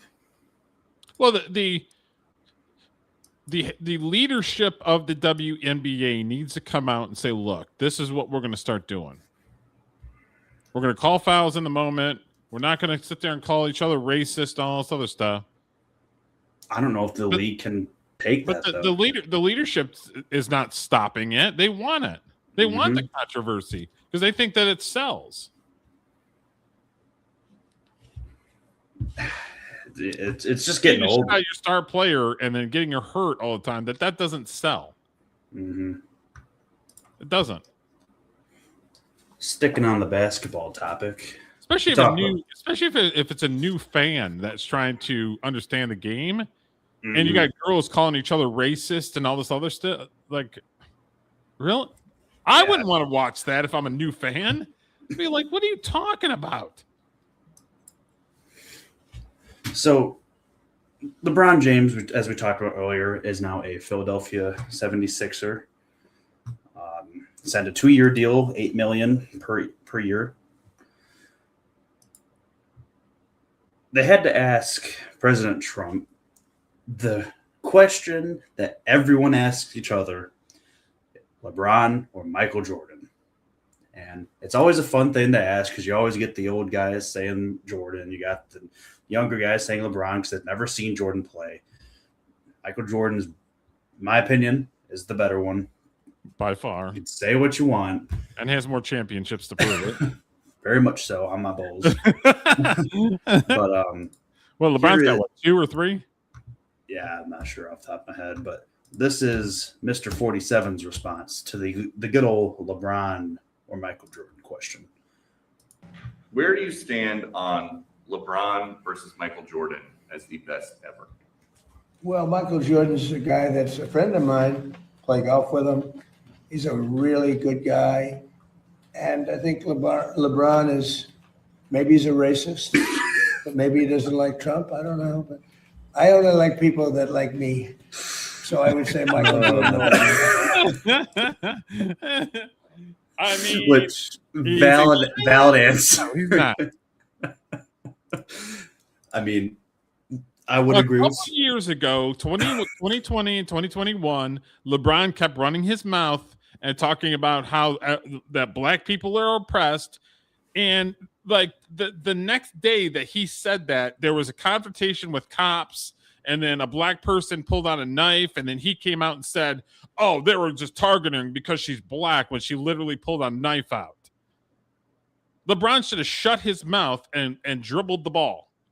But no, he had to put his 2 cents into something that he didn't know. When you watch the video, the lady had a fucking knife in her hand. Shut up and dribble. And I'll tell that to anybody. Shut up and hockey puck. I don't care.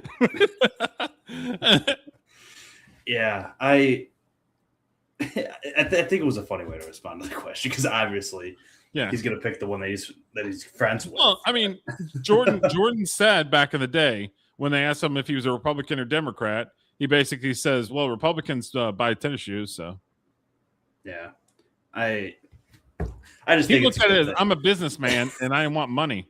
I don't care who's buying it. Mm-hmm. And he's a millionaire because of it. So maybe his strategy was actually pretty good. I don't know. Yeah.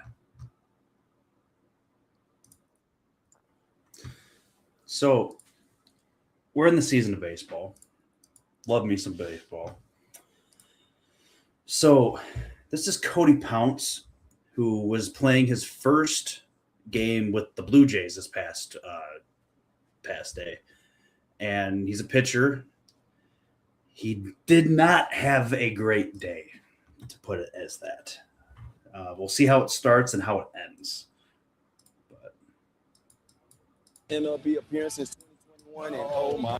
His first MLB appearance since 2021, and the first thing he does is stumbles on the ground and gets a balk. It was a rough day for him.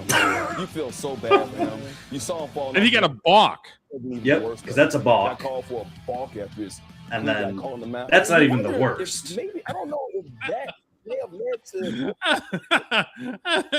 So that was a pitch. Goes to get it. We saw this live, and we saw it and was like, what's happening? Oh no! And he tears his ACL going for a play. Oh no! Yeah, that's what it appears. Wow! And of course, got a balk, fell down, then tore his ACL, and this was his major league debut. Not debut, return. Oh. So he hasn't pitched in the majors since 2021. Comes back in the third inning, balks, and then tears his ACL. I mean, his career is bad over, right? The Blue Jays are going to release this guy, right? I mean, it was a nightmare. Comes back, but that is a nightmare. I'm releasing him immediately. Hopefully he gets better and maybe makes a comeback. But I'm just saying, a young kid would take it more serious, because this guy seemed like he came in as a gunslinger and just blew it. Because, well, I mean, hitting a balk like that is kind of funny at the point. I mean, you'll have a fun laugh with it. But tearing your ACL right after is not So, and that's not trying to ruin somebody's life, but that's your first game back, and that's a nightmare. That's crazy. Oh, Val Venus. But moving from that, we had a wrestler unretire this past weekend. Mr. Val Venus. Hello, ladies. I don't know if he should have.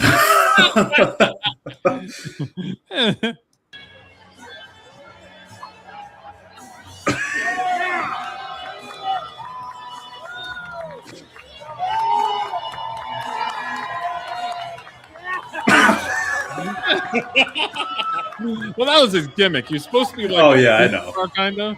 But man, ooh, a little bit more wrinkly this time. Yeah, he's got like a little man. I always liked Val Venus. I always thought he was a decent wrestler. I mean, he's a mid-carder at best, but I always liked him. I mean, just one of those funny gimmicks and interesting way to bring it back when you're a little bit older than you used to be. Gotta be in his 60s, right? At least.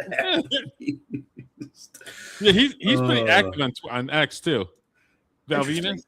Yeah. Oh man. So moving into the football category, we've got one of my least favorite players to ever enter the NFL, the Ndamukong Suh. Drafted by the Lions, Detroit Lions. He had a cup of coffee with us and and kept on costing us games because he was kicking players, he was stepping on people's feet or stomping them in the crotches, stomping on crotches. And then when they called him out about it, he's just like, "I'm just playing a game." And then as soon as his contract was up gone. for Lions, gone. Yep, gone. Trash. And the dude is a piece of work. He's saying that a $200,000 NFL salary isn't enough to live on because almost $100,000 of it comes out for taxes. Yeah, I mean, that's true. And if you're living in like New York or New Jersey, you basically get at minimum half of that. But looking at his product, he only made $168 million in his NFL career. Just only. Oh, he made $168 million in total for his entire. What is NFL he talking career. about then? Is he saying that young guys need to make more than 200,000? I mean, personally, I think you need to prove yourself to make that amount of money first. Yeah, I think you so. shouldn't be given to you just because it's free. Yeah. So let's listen to his take on this. He obviously made enough money to where he doesn't need to work anymore in his life. But guys, when I played for Philly, I was probably a 35 to 45 man roster. I wouldn't say I was the 46 man on the bubble of being active or not active, but I was on the low range of my salary coming into that team, and I was a backup, and it was very humbling of looking at how that was. And so, like, having gone through that experience and seeing the best of the best and where you can be and where you're in the quote unquote middle of the road, like, it's a big difference and that's what fans don't understand. It's like, man, there's guys that are, again, still living paycheck to paycheck because $100,000 and you're getting hidden with the jock tax and cut that in half. Like, you're playing for New York.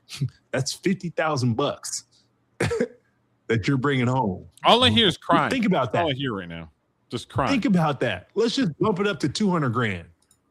So, Ndamukong Suh, how many people in this United States live off of 40 grand and under a year? Yeah. How do you think they make it? And they've got multiple kids, and they still make through it. Stop giving these people the benefit of the doubt. You're living in New York or / New Jersey, you're making $200,000 and you cut that in half, that's $100,000, but they're expecting you to live like the superstar that's making $40 million a year. Look, that ain't mathing. I don't think anyone's expecting anyone to live like that. I mean, yes, there are some delusional people out there, very much so. That's called get a roommate. I mean, if you're honest about your career and you want to make more money, get a fucking roommate. I've had it over the years that I've had to get roommates. I mean, it comes with the territory. Things cheaper. It Yeah. makes things cheaper. I mean, I just don't understand the whole. You're only making 50 grand. That's still enough to live off of if you know what you're doing and not spending it like an idiot. Yeah. I mean, and not him. He's already made his millions. He's already made millions too. And he might be talking about his Philly salary. That's when he was like 35 and at the end of the career. You already had money. So it doesn't even matter at that point. Yeah. You're just playing for the fun of it, which is what a lot of people do when they hit that age. That's why NFL careers are relatively short now. Because it's like people they'll get their bag once their bag is run out, they're done. Because it's like they don't do it for the love of the game. They do it for the money. Mm-hmm. So that's why running backs only last like 6-7 years. Because they get beat, shit kicked out of them. They make their bag.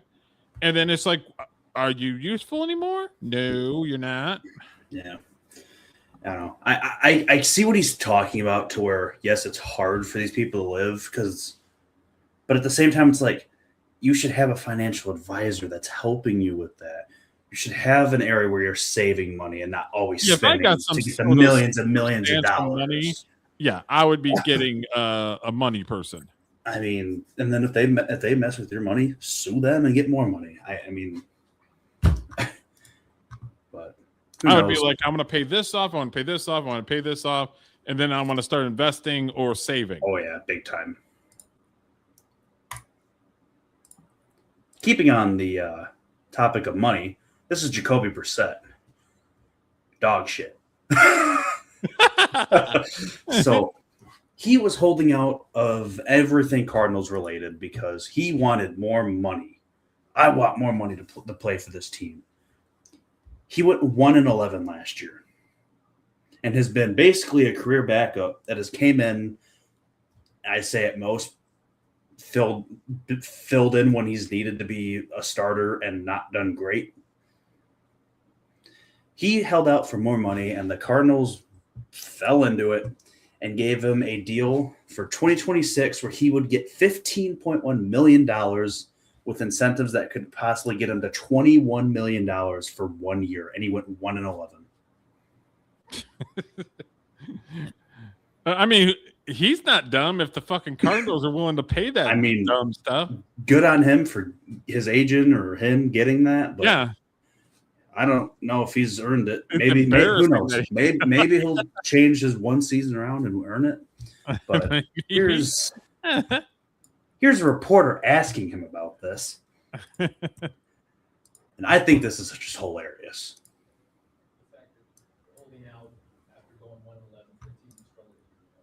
So what's the question? What would you say to those folks? Could care less. Deal got done. Deal about what? The fact that holding out after going 1-11 for team struggling. So what's the question? That to me is a big FU to your fans. Here's the thing, though. I wouldn't get mad at him for getting the bag that I'm not either. Approved. Oh, I'm not either. Yes. But I would do what you did about holding him responsible for his play. Very much so. That's where you can hold him responsible. It's like, bro, like I'm not gonna make fun of you or do anything because Arizona gave you the bag. They did. Mm-hmm. But now they're believing in you. It's your time to actually perform. And if you don't, then we're trashing you. Exactly. And 1-11 is not a good track record, buddy. The Cardinals don't have a roster that's worth anything. They drafted a running back with the first overall pick. They've got no O-line.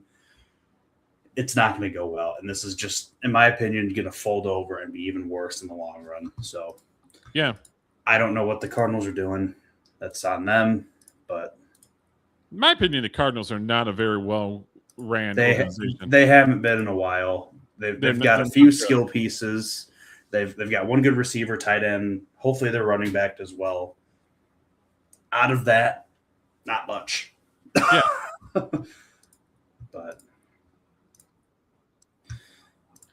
moving on, they'll always have a good player, but then they don't have other players to play along with the said good player. How many years did they have Larry Fitzgerald? Yeah, one of the best receivers ever in the league. Yeah, not they just shit him away. Like, okay, Larry, not a Super Bowl champion. It's sad, honestly. But moving away from money talks it gets me fired up.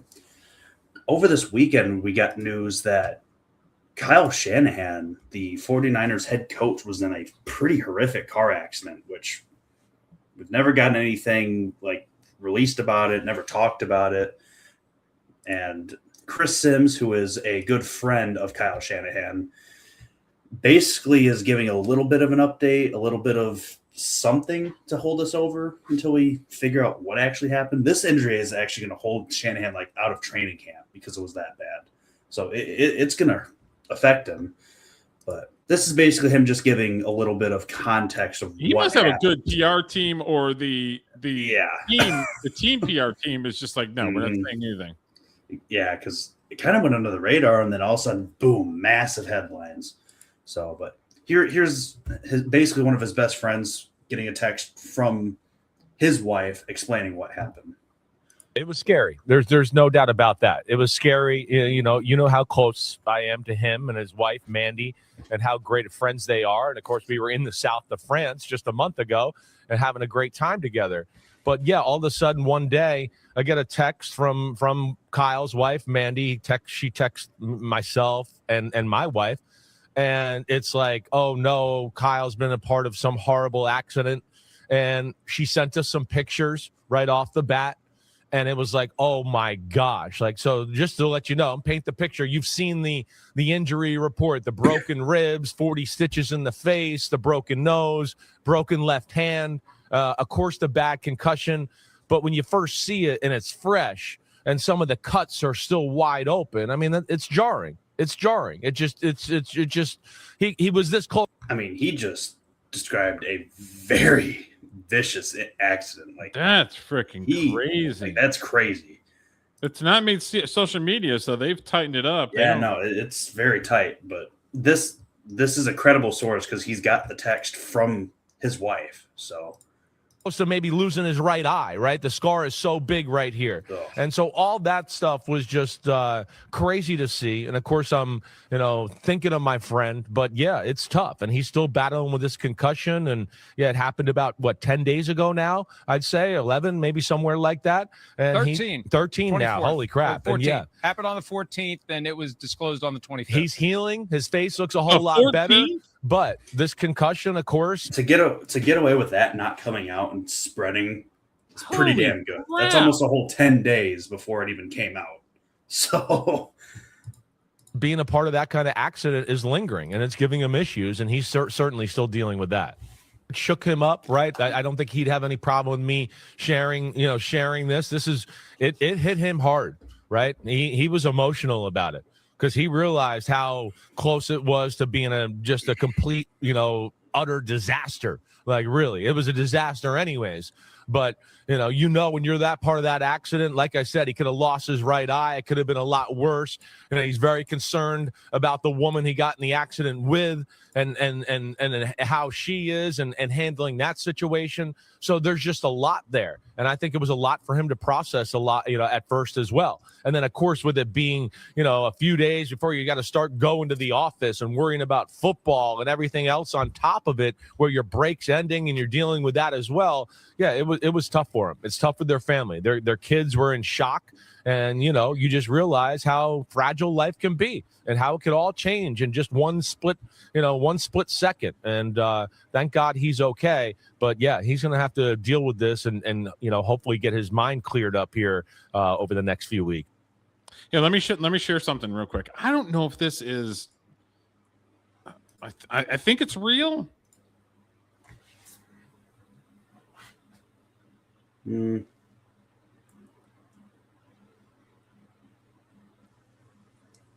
Yeah, I don't know.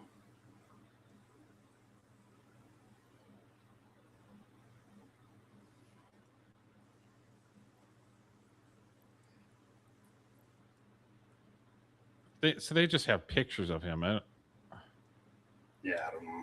I don't know if that is or not, but I yeah, feel like on a the lot freeway. more is going to come out as time goes on for sure, because obviously he got lucky that it didn't come out right away, to be honest with you. So I'm sure we'll get probably a dash cam or a police body cam or something like that. We'll cover that, but hopefully he's better for training camp. Just sounds like a horrific injury, like nothing good at all. Who knows if it's that? Because if they were that sneaky about covering it up, how does these people have the fucking video footage? You know what I mean? Like they had that shit clamped down for like 10 days before they even released it. Yeah. Then I've got one more final story, probably one of the biggest ones that happened over this weekend.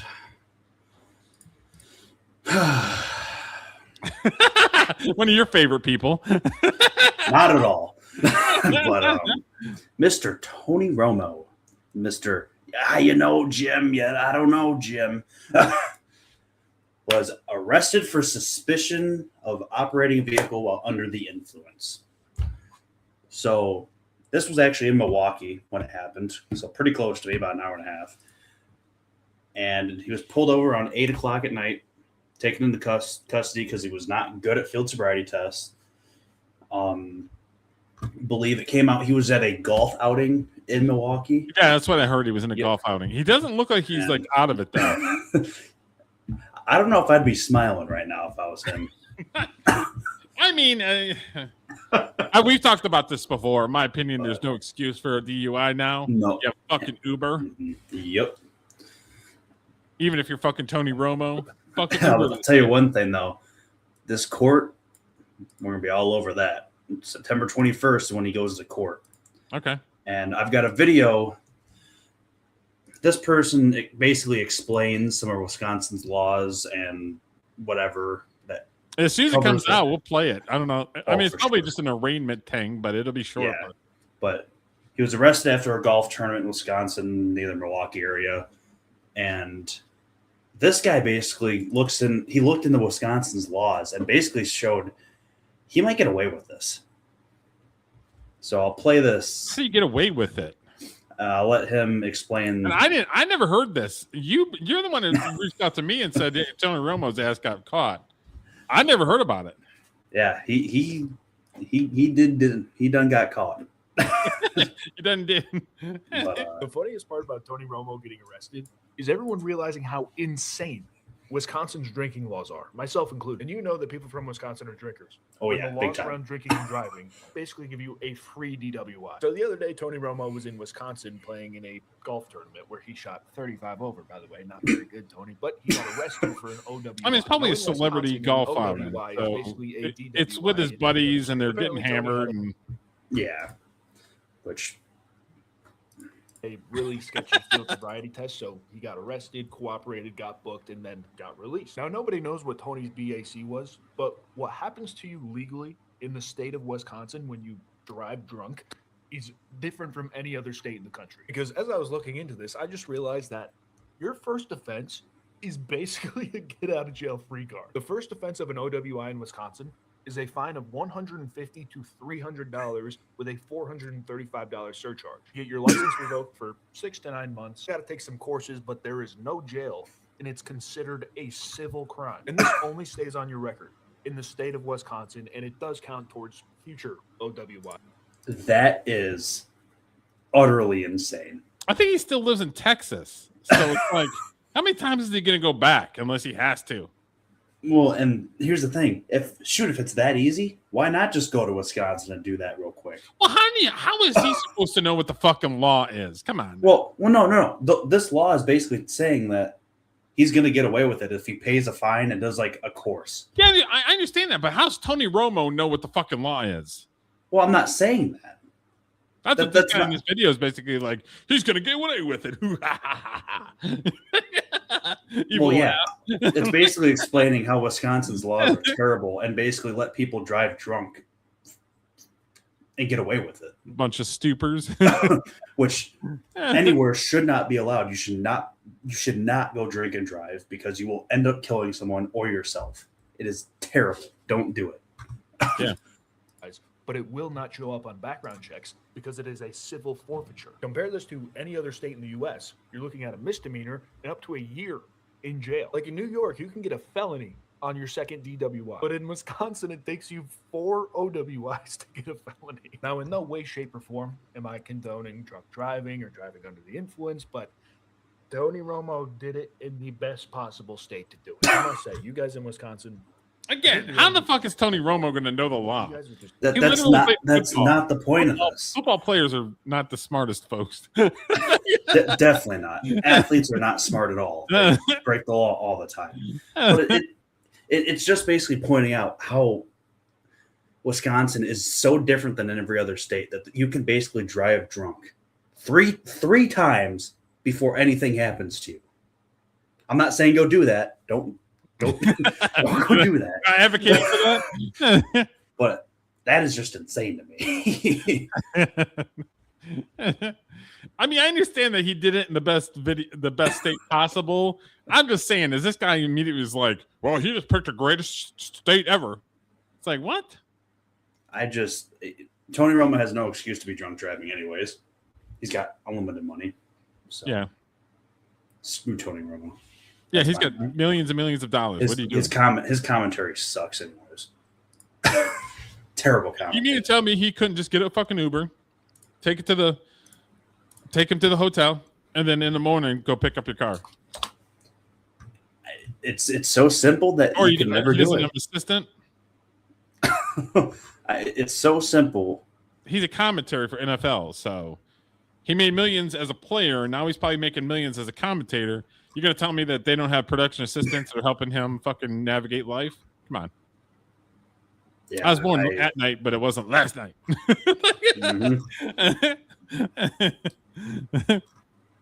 Yeah, unacceptable in all facets of life. It was a different story 20 years ago. They didn't have Uber and Lyft and all the other fucking ones. They didn't have any of that stuff. So it was a little different. I never put myself in that position, and we were fucking popping. We were dropping the fucking popping the bottles and shit. But I'm just saying, nowadays there's no excuse. There's no excuse at all. I just found one more story randomly. Figured we can cover this. So this is Shohei Ohtani's old interpreter. I don't know if you remember what happened. Basically, the interpreter used Shohei Ohtani's money to place bets, do a lot of stuff that was not legal, so they got rid of him. Everyone was, Shohei was a part of it. Never got proven, so it just kind of got passed along. I heard a little bit about that, and then it kind of went away. So this is a recording of the interpreter claiming to be Shohei Ohtani, but it's actually the interpreter to transfer the funds into this person's account to do what ended up happening. So this is that phone call. Bank of America recording from February 2022. Who am I speaking with? Shohei Ohtani. Thank you. How may I help you? So I tried to log into online banking, and it told me that it's not available to me at this time. I need a call. Seymour would track the Bank of America call to the same cell phone number I called when I interviewed ePay. Could you tell me the name of the English, right? Shohei, he's learning English. From the interviews I've heard, that is definitely not Shohei Ohtani. payee and the amount of the transaction, please? It's for $200,000. This is a Bank of just casually for $100,000. But yeah, this was a huge story back I'd say almost a year ago, probably by now, or a couple years ago. No, nothing ever came of it. And then this drops literally an hour ago of this dude claiming to be Shohei Ohtani when you can clearly hear that he's not. I'm like, what in the world? And this dude, it's not like that's a small amount. Yeah, he's just like, can you break me off 200,000? So, I mean, holy smokes. Yeah, that's wild. Well, I mean, it exonerates Ohtani because that's not him. Oh, for sure. Yeah, it definitely clears his name, which a lot of people were under perspective. Could it be Shohei? A part of it somehow, but. Because Shohei's not going to be like, here's my bank number, here's my social security card, here's my passport, here's my blood sample. He's not going to do that. You know what I mean? Like, because everybody, I mean, Shohei was a big deal before he came to the United States, is a big deal in the United States. So everybody wants a piece of him. He's not going to just randomly give out his information. No, definitely not. For the amount of money that he's getting, even from baseball and other things happening. Yeah. You got to be a good person to get $200,000 from it. That's wild. But hopefully more comes out and we'll monitor that too. But cool. Crazy random stuff. Yeah. That's all I had. So yeah, that's a good show. We were worried that we weren't going to have enough. I don't know why we ever worry about that stuff because we like to talk.